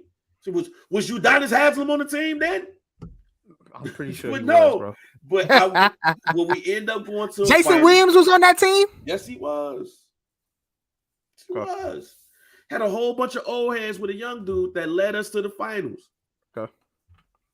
I got my ring. You have to understand that some of your favorite players are going to be that guy that's going to have to do that to get a ring. And you know who's going to be that guy? Damn. Donovan Mitchell. Damn. Donovan Mitchell is going to be that Gary Payton. Damn. He's going to, Rudy Gobert is going to fuck around and be that Alonzo Mourning. Damn. We'll have to wait. Alonzo Mourning didn't have to go nowhere. He was like in New Jersey for like 2 days. But he's going to have to go somewhere else to win that ring, that coveted ring. Then when you get what ABC Sports, when you get the champagne and stuff in the background, we just talked to Jason Tatum. Jason, how does it feel to win your first NBA championship? It feels great. It feels fine. You know, finally got to do it. The monkey off the back, yada, yada, yada, yada. Jaylen Brown, how does it feel to win the NBA championship? Man, it feels great. You know what I'm saying? Hey, we got to do this again. Hey, man, we got Rudy Gobert that finally got over the hump and finally went to get his first NBA championship. That's Rudy, you've been in the league for 17 years. It's fucked up. How does it feel to be an NBA champion? This is fucked up. Hey, you know, I didn't think I was going to ever get here, but this is all fucked up. Thank you for the team to bringing me on. Hey, Rudy, I know you only played 10 minutes a game, but you know what I'm saying? Do you feel like you was a part of this team? Yeah, we had hard practices. Bang ain't shit, y'all. We had hard practices. Bang ain't shit, bro. Hey, Rudy. Hey, Donovan. Y'all stay in Utah together. Y'all be the new modern day John Stockton and Karl Malone. Push to try to get out the West the best way y'all can. What you think Karl Malone tried to do? Imagine if they would have beat Detroit. Hey. Imagine if they would have beat Detroit. Hey man, Shaq, come here. Big Aristotle. How does it feel if you winning your 4th NBA championship in a row? Well, you know, with Kobe and we bring in the OG vets, Gary Payton and Karl Malone. You know, it was destined for us to win 4 straight. Nobody has won 4 straight since the Boston Celtics, but this is the Lakers dynasty, baby. Hey, Kobe, come here. Out of all of the things that was going on with you and Shaq, man, how does it feel to win number 4 in a row? Hey, man, you know, the Lakers legacy, we gotta keep it alive. We gotta, and that's what we doing, man. Congrats to the big homie. Congrats to Karl Malone, Gary Payton winning their first rings. I'm excited. Hey, Carl, come here. You was the GOAT in Utah, man. You was the greatest Utah player of all time. Second in the league in scoring in history this year. But you went to the Lakers and you got your first ring. Is it bittersweet that you didn't win it in Utah and you won it with the Lakers? Well, you know, it's bittersweet. You know what I'm saying? You know, I wish I would have won the ring with John. He was at the game, you know, salute to John Stockton. But, hey, we did it. We got a ring. But you didn't play damn near the entire series because you hurt your knee. So were you really a part of this NBA championship or not? I beat your ass right now. That's what that is. That's going to be them. They're going to be the old dudes. You have to understand, man, your favorite player might end up being the old dude who should have had a ring but didn't get it and had the ring chase to finally get that ring. That might be your favorite player because Carmelo Anthony should have had that this year. And it didn't happen. Damn. And when LeBron talking about some, hey, it's time. Yeah, it's time for you to not go to the goddamn playoffs. All right, man. Speaking of NBA, yo, man's Scottie Pippen. We keep this short. Yeah, Scotty came through, crushed the building again. He crushed the building again, said that he probably should have won a defensive player of the year, but everybody was too busy looking at Mike. So, Mike, I asked you a question. When was Scottie Pippen supposed to win the defensive player of the year award? I mean, when you really look at it, man, like go back into the group. You posted it. Yeah. You posted the. That's why I said this shit gonna be short. You posted the screen. You gotta have your shit together. You showed the statistics. You showed the guys in the era when Scotty was a defensive force, which we're never gonna deny that Scottie Pippen was not a defensive force. It's some shit you're not destined for. How many times has Scotty made all defensive team? Scottie Pippen, multiple 10-time all defensive team. That's cool. That's an accomplishment, Scotty, within itself right there. We knew that you possibly easily one of the greatest two-way players ever. Ain't nobody gonna deny that. Ain't nobody denying you that, bro. As much love as Scottie Pippen is given. Let me read the exact joint. You complained about never winning a defensive player award due to all the attention that Michael Jordan got from the media. I think they were too busy watching Michael. How you top 50? You crying, bro. So ass nigga, man. So I'm gonna ask this again. Now let's go to the defensive shit. Let's go. Scottie Pippen, on the defensive side, was an 8-time all defensive first team from 1992 to 1999, and 2 times all NBA second defensive team. And that was in 99 and that was 2000. He was the NBA steals leader in 1995. The year Mike didn't play. Now, I just want to make sure that we get this right, Mike. And 95. 95. 95 might have been his best year. Who won? So 95, that year, Dikembe Mutombo won Defensive Player of the Year. What was Mutombo's stats? You got his stats pulled up on Mutombo? I'm pulling it up right now. In 1995, Dikembe in the 1995 NBA season, Dikembe Mutombo averaged almost 4 blocks a game. That's crazy. Ask y'all again. When was Scottie Pippen supposed to win Defensive Player of the Year? He wasn't, bro. There's some things that you're just not destined for. And that's cool. And that's okay. Because the man was an all-time great defensive player. We know that. He's acknowledged as that. You're not supposed to win everything, Scott. But let me break down these years. Let me break down these years too. I'll let you break down the years, and then I'm gonna hit him with the. I'm just gonna hit you with the years of the winners. In 1992, 1993, Hakeem Olajuwon won Defensive Player of the Year. In fact, he won in 1992-93 and 1993-1994. Now, somebody's gonna say, "Hey, he should have won it then." Well, all right, that's cool. But you know what? 1992-1993 NBA season, Dikembe Mutombo averaged 4.2 blocks a game.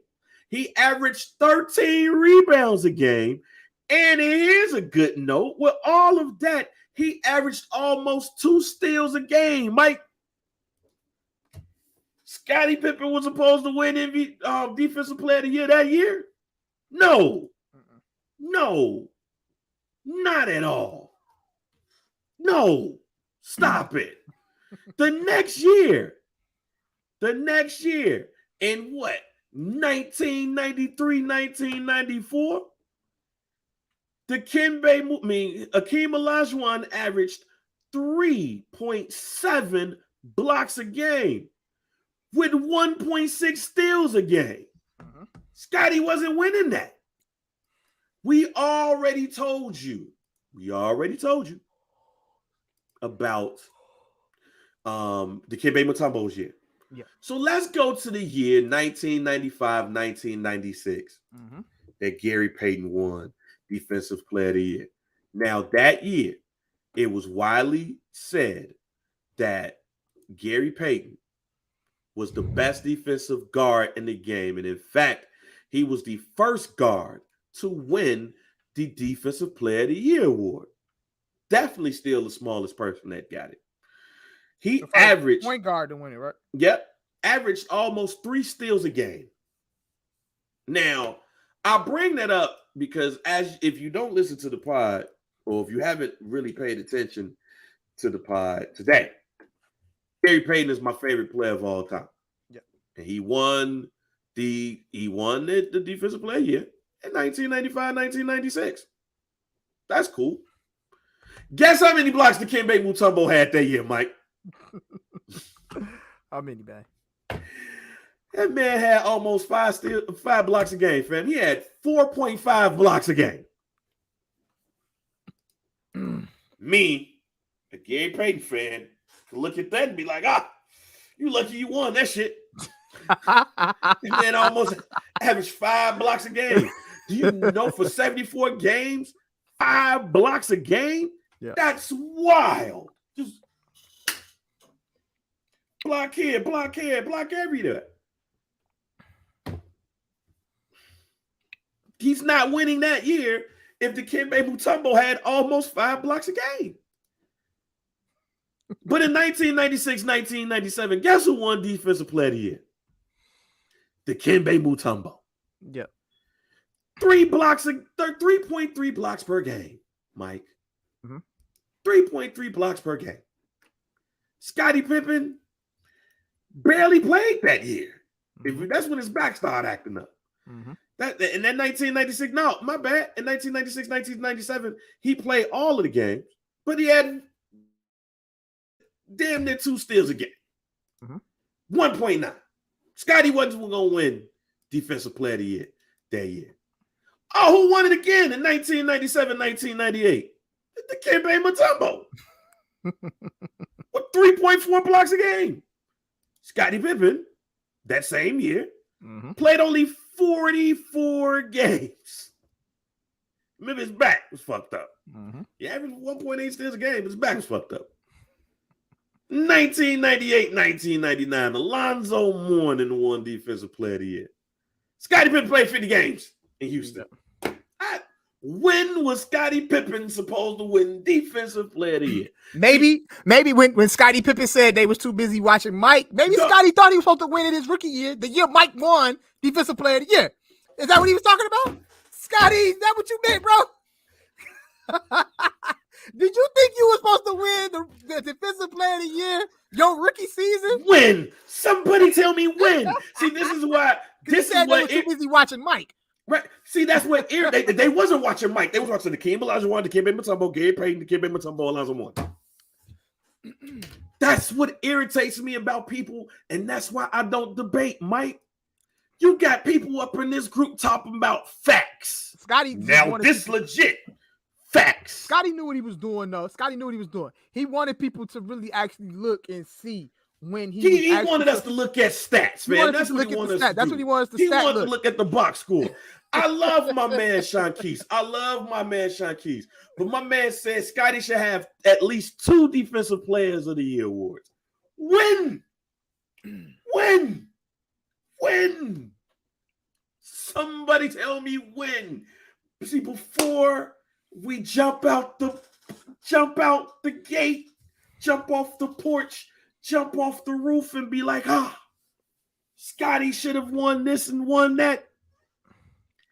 Scottie wasn't going to win Defensive Player of the Year in Dikembe Mutombo's down year. Scottie knew he wasn't supposed to win. Year. Scottie knew he wasn't supposed to win no Defensive Player of the Year. He just took that opportunity to throw shade at Mike again. Right, he wanted to throw some shade at Mike. That's all that was. But the crazy thing is about him saying that he wasn't throwing shade. He was trying to throw shade at Mike, but he put the light on Dikembe Mutombo and Hakeem Olajuwon.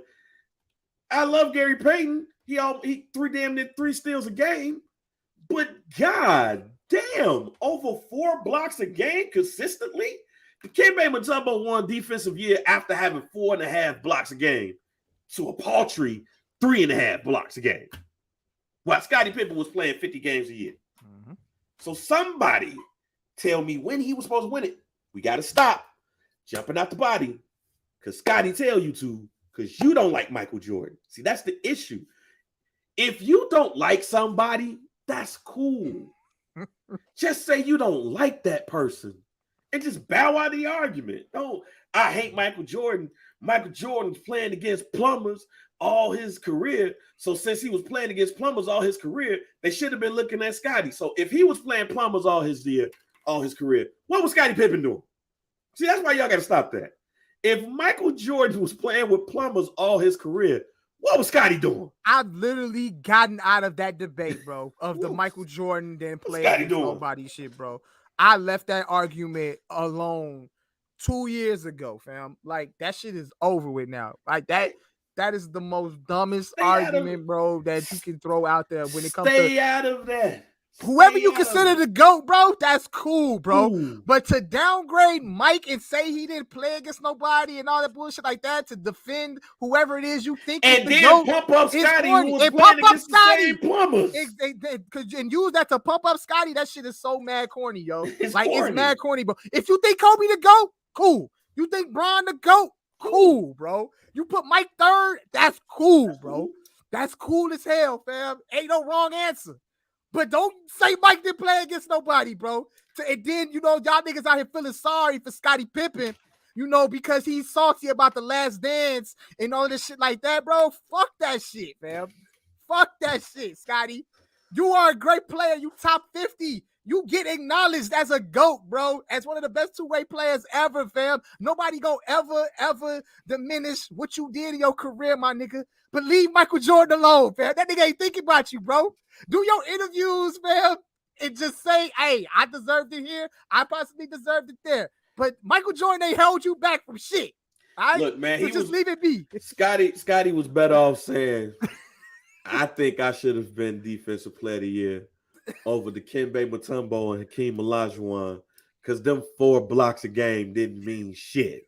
He was better off saying that. He could have said that. He could have said we that. could have been debating about this. We still had the same debate, though. We'll go back and look at the numbers. No, and but show you know that. what?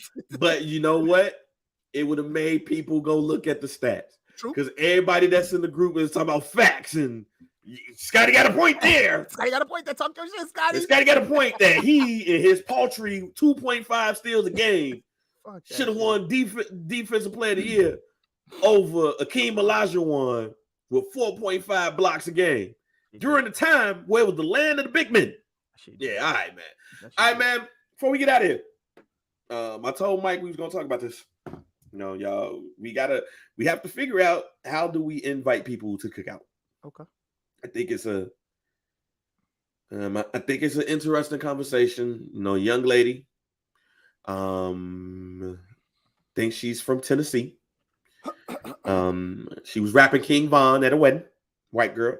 Yeah. And the internet was going wild. Oh man, look at her rapping that King Von. Oh, look at her rapping Lil Durk. Oh man, she's cool. And of course, just like I know, right on time. In 2018, she sent out a tweet that reads, her name's Brooke too. It reads, for those who didn't know what my scar is from by my eye, a few years ago, I was driving down the road and I saw this bobcat on the side. So I stopped, I got out the car and poked that nigga. Little did I know he was still alive and well. Homeboy scratched my eye. So here am I. She went and popped that little nigga. Mike,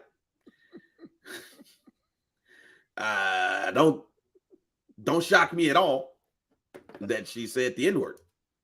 Don't shock me at all that she said the N-word. But no, she got a video. She got a video of a King. She got King Von too. The one that went viral. King Von, yeah. No, DJ said Lil Baby. The Lil Baby one went more viral. One of these motherfuckers. But no, she got 2 of them. She got one doing a Von song, King Von song, and she got a Lil Baby. I'm just saying it's one of them little one of the young cats. One of them niggas. I'm 40. The Lil Baby is the one. The Lil Baby one is the one that went viral more. But go ahead though. They all the same to me at this point. Yeah. Mike, Yeah. Let me tell you a story. Yeah. This story right here is fiction because I can't say some real shit because I'm married. And I tell my wife everything, but I'm not gonna tell y'all everything. But I've been to a number of small towns in my life, Mike. Okay. I had a cousin with the same name of mine who went to play college football in a small town in Iowa. Mike, little do black people know, white people in small towns, white millennials, you want to go there? And the young cats, they call each other niggas like Mexican do. And I know y'all just probably heard that and was like, what the fuck you mean by that? Mexicans call each other nigga more than we do. And you know who's second to that? White kids in small towns. They do. They say it a lot to each other. They do. We've turned that shit to a term of endearment. Mm-hmm. We've done that. Mm-hmm. I'm sorry. Like, it is what it is almost to this point. And you just got to pick and choose how you react to it. Remember this video? I don't fuck with you because you disrespecting me. You disrespect my hood by telling me take off my flag, asking how gangster I was, nigga. You lucky on that day I was acting cool, cuz I told you I ain't got time for that, but nigga, today I got time, cuz. Remember that video, Mike? I don't know if I remember that one, babe. Yo, you remember that video, Mike? You remember the "Today I Got Time" cuz video? You remember that video? I'm gonna bring it back up for you. You know what, babe? Do you have it up on the screen right now? Because I have to open up the shit in order to do that. But the "Today I Got Time" cuz. Let me play it again for you. I think I remember that. Yeah, you remember this video? Because I'm gonna keep it G real. I don't fuck with you because you disrespecting me. You disrespect my hood by telling me take off my flag, asking how gangster I was, nigga. You lucky on that day I was acting cool, cuz I told you I ain't got time for that, but nigga, today I got time, cuz. I remember this now. You remember that, right, Mike? Yeah. Because I'm gonna keep it G real. Play it again because I like this don't video. fuck with you because you disrespecting me. You disrespect my hood by telling me take off my flag, asking how gangster I was, nigga. You lucky on that day I was acting cool, cuz I told you I ain't got time for that, but nigga, today I got time, cuz. When that white boy, that video came out, you know I saw nothing but niggas like, oh shit, shorty got hurt. He was saying nigga to a white person. Today I got time. He was saying it to a white person, Mike. Mm-hmm. They from a small ass town. We have to know and understand that white people in small towns say that shit to other white people like it's two black people having a conversation. So you think that she was going to not say that word from a small town in Tennessee? Fam, I've had sex with women like her.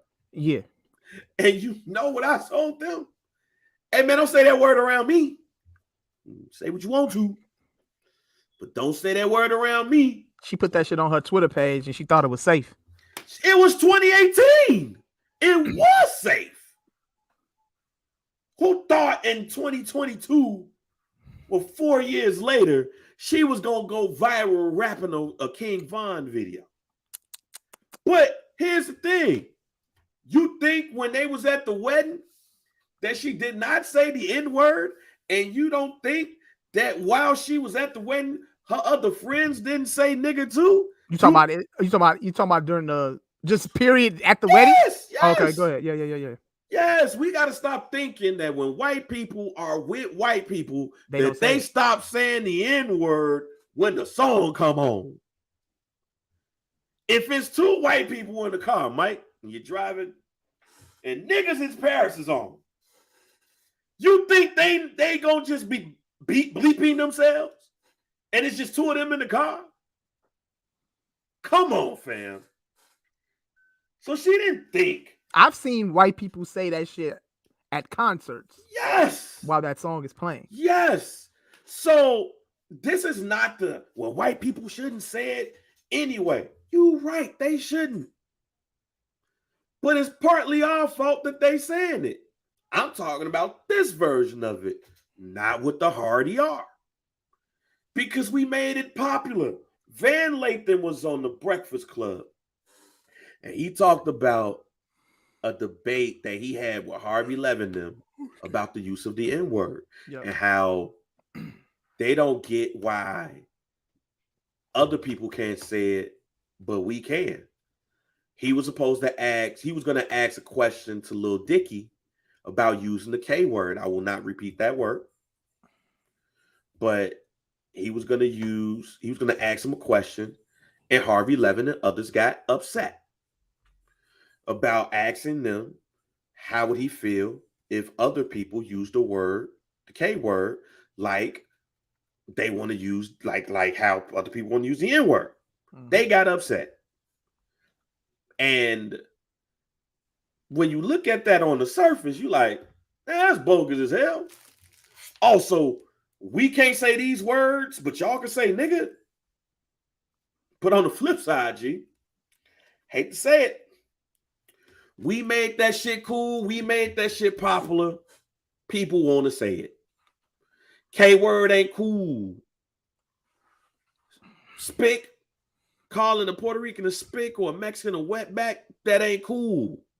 It's not. It don't sound cool. Don't roll off the tongue like nigga. Guess what do though? Nigga. So white people, again, in small towns, be with their homies and be like, man, nigga, get your ass out of here. It's so easy to say, and just when it's said so loosely that you kind of don't know that you're saying it. And white people and Mexicans have made that a part of their vocabulary. It's part of their vocabulary. It's because of us. This is one of the gifts and the curses of being black. We made a word for us cool to take away the power of somebody else's shit. And I still don't know if that's true or not. I don't know if the first dude that was around here like nigga was saying that shit to be like, you know what I'm saying? Hey, I'm taking it away from you, slave master. Yeah. I'm not sure, but we gonna roll with it because it sounds great. Taking the power back. It's like Nancy on Nightmare on Elm Street. When she took the power back from Freddy and he dove at her and he disappeared. But you know what Freddy did? He came back and he pulled your mama into the door. Mm-hmm. That's what nigga is when white people say it now, unfortunately. Because we made that shit so cool, fam. Cracker don't sound cool. Mm-mm. None of them slurs sound cool. You know what sound cool? Nigga. That's why people want to say it. They want to say that shit up from wanting to say it sounds cool to, damn, it's like a dare. I dare you say nigga. No. What you mean?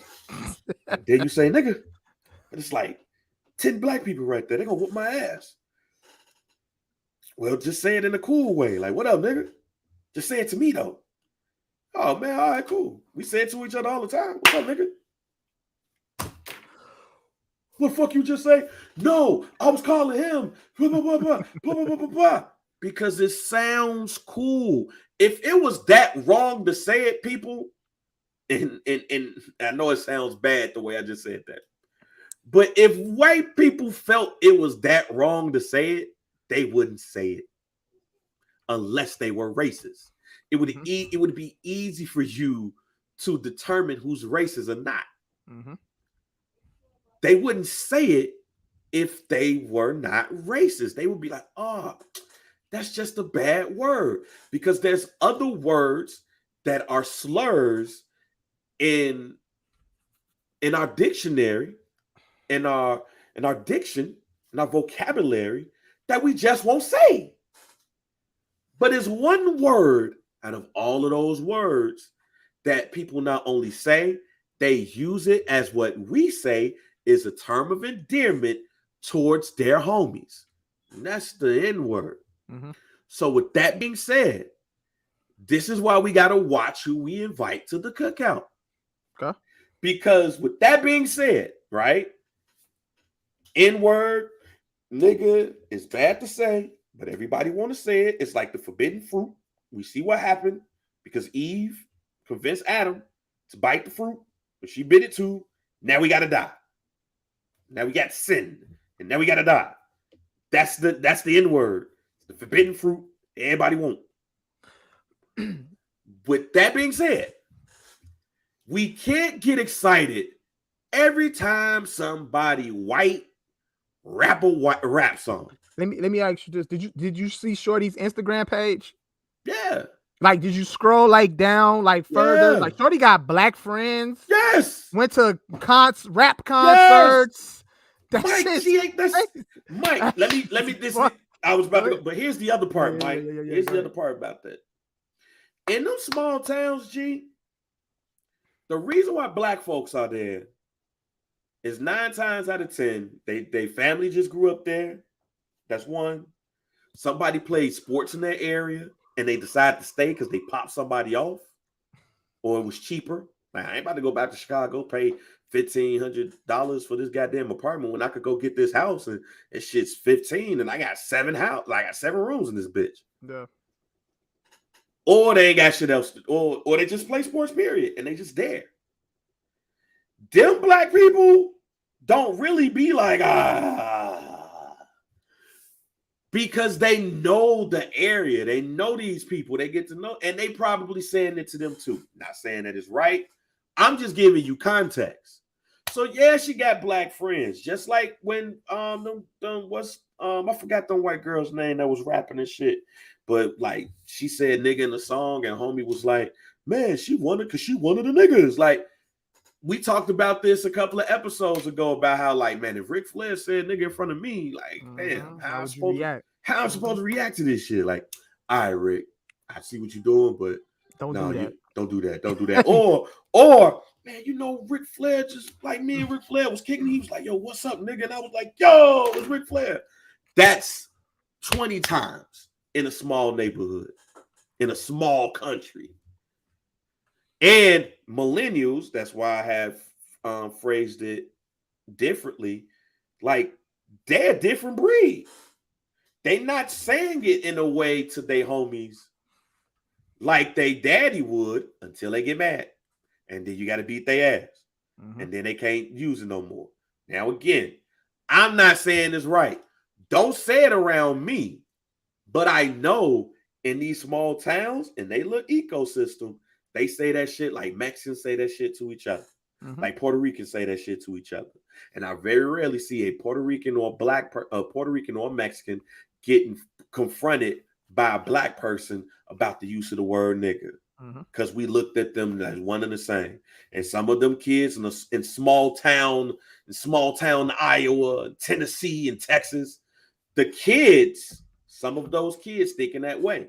So when they hear Lil Durk, when they hear Von, when they hear Baby, when they hear all of these cats, they not stopping to say that shit in front of them. And they probably on social media because them calling the Bobcat a nigga gonna keep them from working at Save a Lot. Like, it's gonna keep them from working. It's gonna keep them from working at the farm, fam. Like, let's be real. Mm-hmm. Shorty saying nigga, is that gonna keep her from working on her family farm? Is that gonna keep her from working at Save a Lot? Is that gonna keep her working at the steel mill, the farm mill? No, it's not. They gonna laugh at like, I see you canceled. Fuck them. Fuck them, nigga. What up? And they probably talk to a black person when they say it. I just being honest, fam. I've been around it. What the fuck? With that being said, we do gotta watch who we bring to the cookout. That's true. We got everybody can't go to the fam. Rap has been around for almost 50 years. If you still shocked when somebody's rapping a rap song that's not black, you need to be around some white people. Yeah, when I shared it, I definitely wasn't shocked. I always find I think it's dope though. I like the fact when I see shit like that. But I ain't never gonna be like, yeah, she cool, she can hang with us and shit like that. Because sometimes when white people do that shit, bro, they be trying too hard. Now she was cold with it. That's all good. She was doing it effortlessly. But She at the was end of the doing day, it effortlessly. It was effortlessly. You know And what I'm her saying? friend in Hey, the back. Like the friend, they was perfect with it. example. Her white friend in the back was rapping too. And when it got to the choking part, some white guy put his neck out and started to choke her. You know what that means? He about to go nail in the barn, fam. This is the only reason why this wouldn't be a Jason movie is that nobody would die. But imagine that was straight out of Crystal Lake, fam. Yeah. She rapping a Vaughn song or a Lil Baby song, like, hey, Jen, me and Barb's about to go to the barn. What are you about to do? We're about to get it on. Woo! Next thing you know, Jason comes to kill you all. Yeah, but when That's I see it. when I see shit like that, knowing what we know though, especially now, bro, never. Hey, you cool? You come to the cookout type shit? Nah, we don't. You come to that. You come to the cookout if I know you. Facts. That's it. You're not coming to the cookout because you can rap a Tupac song, yeah, or a Biggie song, or a Lil Baby song, or a Jay-Z song. That's what we gotta be shocked. We gotta stop acting shocked and surprised because a white person got rhythm, or a white person know a rap song, or a white person could footwork. Yeah. We gotta stop being surprised about that. You invited to the cookout because you could footwork. And you might come to the cookout. Do you want to come to the cookout and tell a white person, oh man, I saw her on Instagram. I told her to come to the cookout. Go footwork. Go forward. Show my cousins if you know how to footwork. Hey, what are we doing here? What are we doing? We're making a spectacle out of that person because they know how to footwork?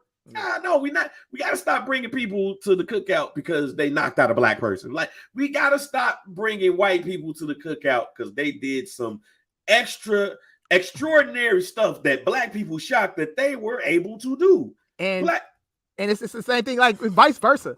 I don't expect, you know what I'm saying, to be invited to y'all cookout because I love American Pie 1, 2, and 3. You know, I just enjoy that shit. Fam, I have never got no pussy because I've never got no pussy because I knew Bon Jovi songs. All right. And it's not a white person that looked at. There was a white person that was shocked that it was like, oh man, you know Bon Jovi? Yeah, I don't want to be a part of the, you know what I'm saying? I don't want to be a part of y'all crew or hang out with y'all because I like Taylor Swift. You know, I like Taylor Swift records. I'm cool. I'm good. I'm just know that I got vice versa taste. I'm cool. I'm diverse with this shit. It's all good. Right. So I'm gonna rap the Love Shack. So I rap the Love Shack and then rap it in front of people. Yeah. And all of a sudden, you know, some white lady runs over and like, hey, I see you know the Love Shack. You want to come to the barbecue?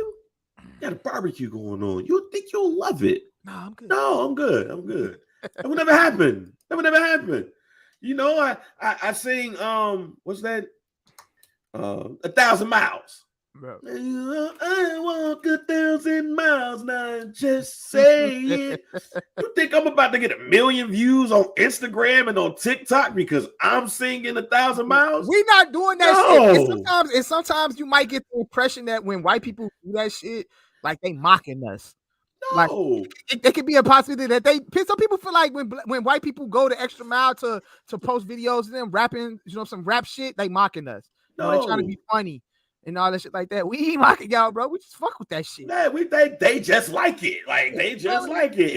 And we sit up here and get shocked and surprised that a white person know a rap song. But then our own black people look at us crazy because, you know, one of our favorite songs is I Had the Time of My Life from Dirty Dancing. Man. No, bro. It's fire, bro. It's fire, fam. And I don't expect to sing that song, go viral, and then end up being on Fox News. Like, take a look at the newest viral video. They'll never do that though. That'll neent happen. That's what I'm saying. You will never see what I'm about to do right now. A viral video went crazy on social media as podcaster J.R. Bang, along with his host Mike B, was singing I Had the Time of My Life from the hit 80s movie Dirty Dancing. Check it out. I had the time of my life and I never felt like this before. And I swear it's the truth.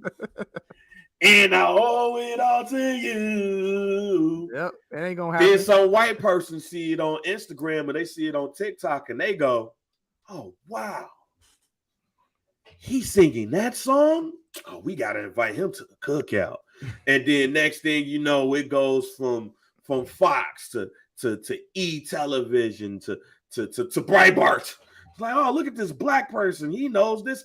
That will never happen, ladies. We got to stop inviting them to our cookouts because they're not going to invite us to They're not going to invite us to ours because we know some obscure 90s song. Like what's the gotta hold on for one more day? Like, oh man, he knows Wilson Phillips. Yeah.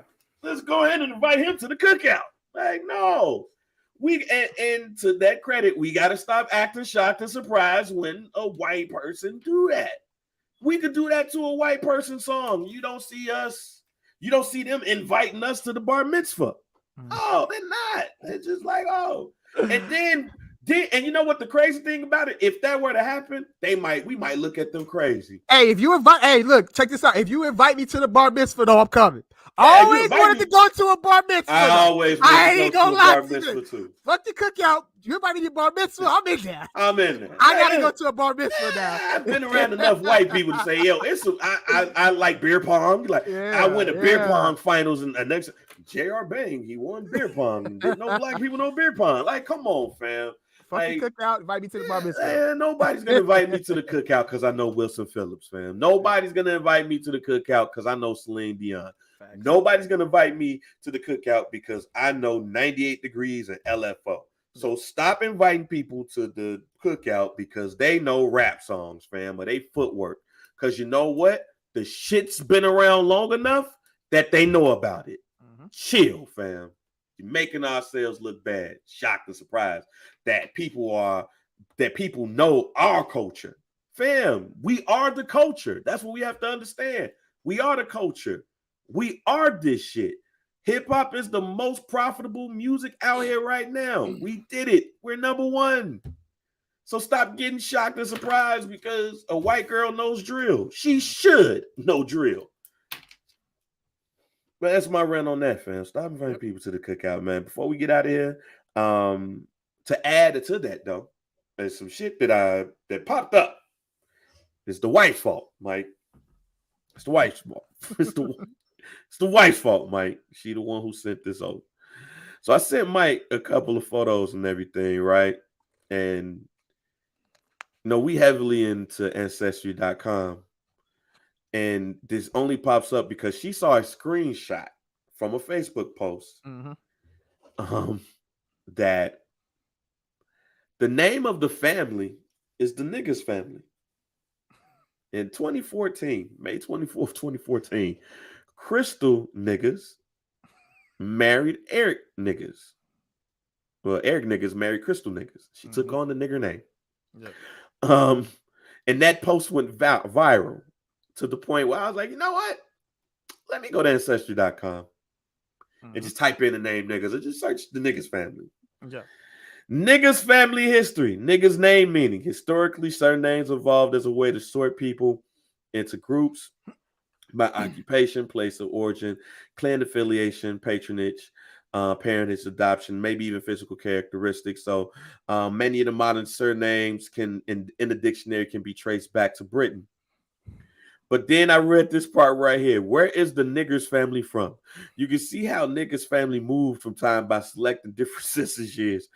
The niggers family was found in the USA in 1840. In 1840, there was one niggers family living in New York. This is 100% of all the niggers recorded in the USA. New York had the highest population of niggers family in 1840. Oh man, if this is the show that if this wasn't the show that's gonna make somebody mad, this is probably gonna be the one. Oh my God. It all led because somebody in the world has the last name niggas, Mike, and they're white. I don't know if it's called niggas or niggas or whatever like that, but Mike, let me ask you this question, even if you're black. What would possess you to keep that is your last name? I don't know. That shit crazy to me. I don't know, bang. You gotta be. Oh shit! I have no idea. I don't even know if that picture's true. There's a group of people right now. So what you said, they're like existing right now, and they hold this last name. Man, I don't know if that's picture true or not. Somebody trying to do some shit to go viral. If it's your last name, you need to go to the courthouse, bro. And you need to talk to somebody, fill out some paperwork, bro. That's what I'm saying. Ain't no way anybody comfortable, and there's nobody gonna be comfortable enough to say your whole name if they like announcing you for something or like awarding you with something or making a phone call, say, hello, can I speak to so-and-so niggas?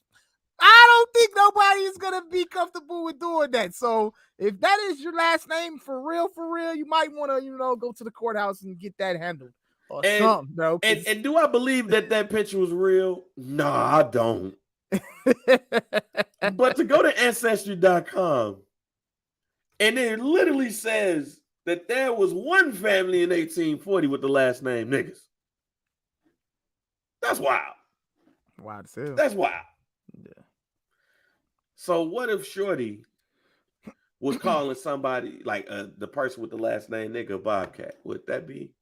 You said say that again? What if Shorty was calling somebody with the last name niggas that Bobcat? Man. White people don't say it. Oh my God. White people leave it alone. But at the same time, I'm not stupid, man. We made that term popular. Hell, we made that term popular by saying it in all this episode, but it with context. Yeah. But yeah, don't say it around us. Yeah. But let's not invite them to the cookout, man. Yeah. I've said numerous amounts. Oh, what the fuck? Wow. She's still on OnlyFans. Who?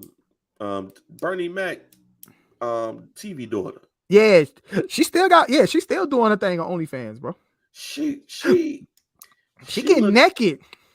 Yeah, she looked like an old auntie. She getting naked. Yeah, like, I know she ain't my age, but she look like an auntie that gets naked.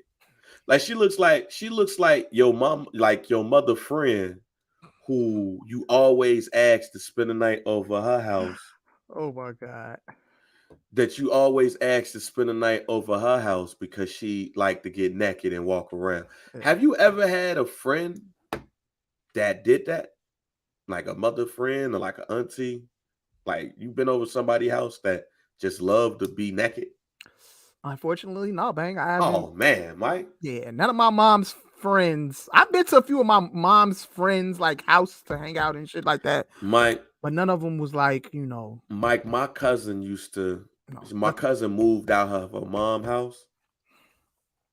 She had moved out of her mom's house. Yeah. And she was staying with her friend. And her friend, like I'll go over there in the morning with my folks to go to work.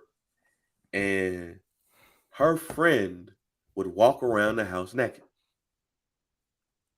And she would have her daughters walk around too, like when they get out the shower, and they know I'm over there. Yeah. And we the same age. So it's not like me like looking at some young, like, oh no, we were the same age. So then they wouldn't be like, Lee, go downstairs.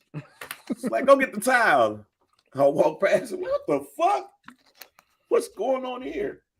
Wow. Like this is what y'all doing? I think I was 11 too. So imagine an 11-year-old kid walking around seeing a mother-daughter naked. And the mama was stacked, Mike. Mm-hmm. She was stacked. I loved going over there in the summer. Nah, I didn't have that. I didn't have that luxury. Man, I wonder how their mama looked now. Because when I was 11 years old, she was the baddest light-skinned woman I ever seen in my life. Yeah. I'm talking about no towel, nigga, dripping.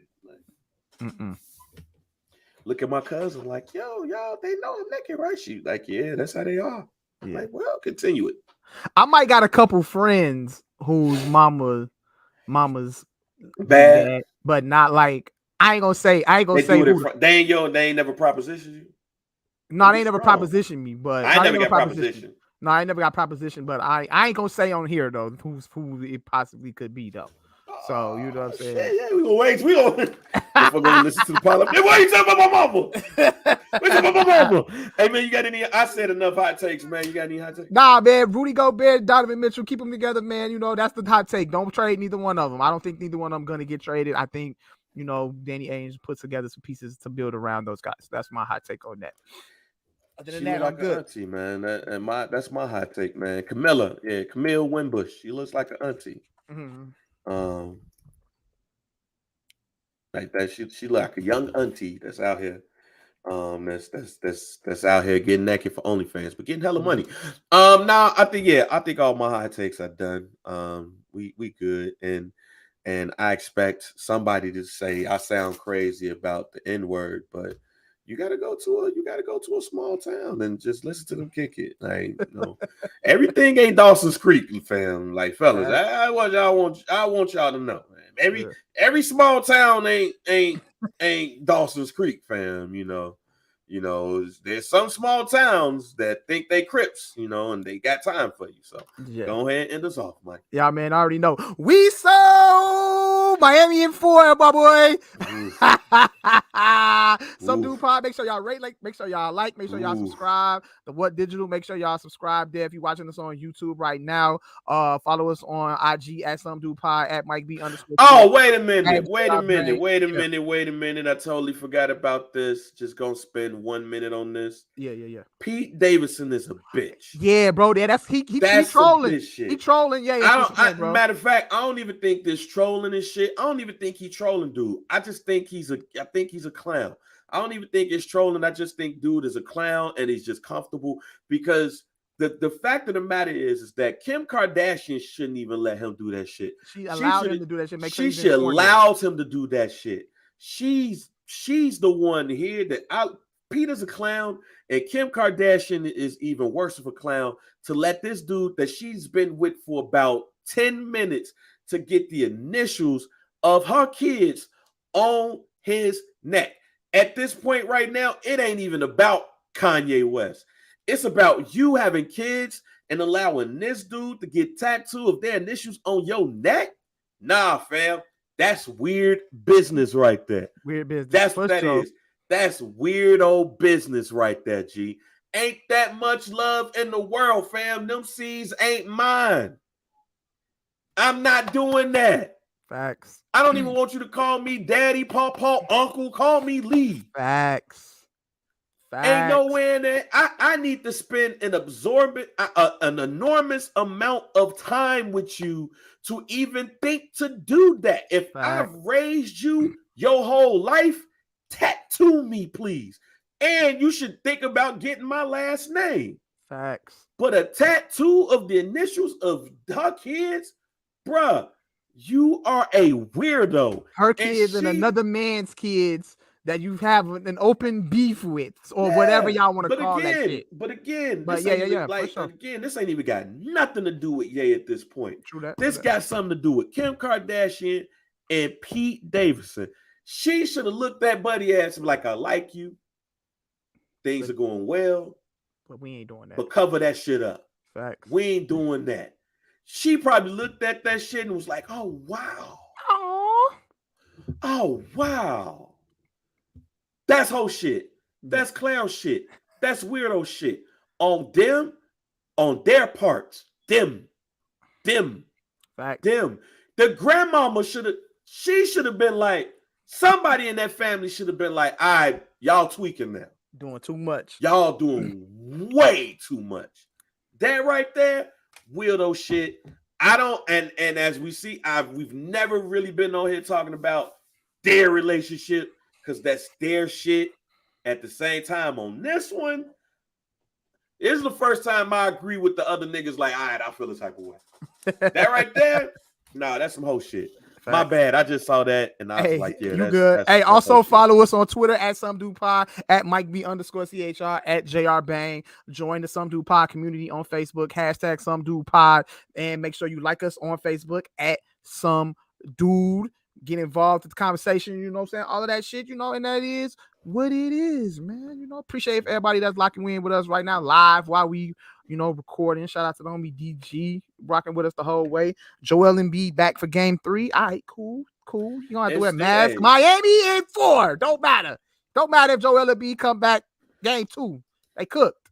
James Harden is washed. And James Harden is washed. Tyrese Maxey don't want to be his teammate. Don't want to sit next to that nigga. Hey, no, but low key though, it looked like Sam Cassell had called Tyrese Maxey over to talk to him after he had sat down. If you see, Tyrese Maxey went and sat down next to Sam Cassell, and Sam Cassell was talking to him. So I think that's what happened. But the fact that he got up with James Harden sat next to him is just makes it funny. You right. Sam Cassell called him because he knew Tyrese was mad. He was like, man, he was like, sit right here, fam.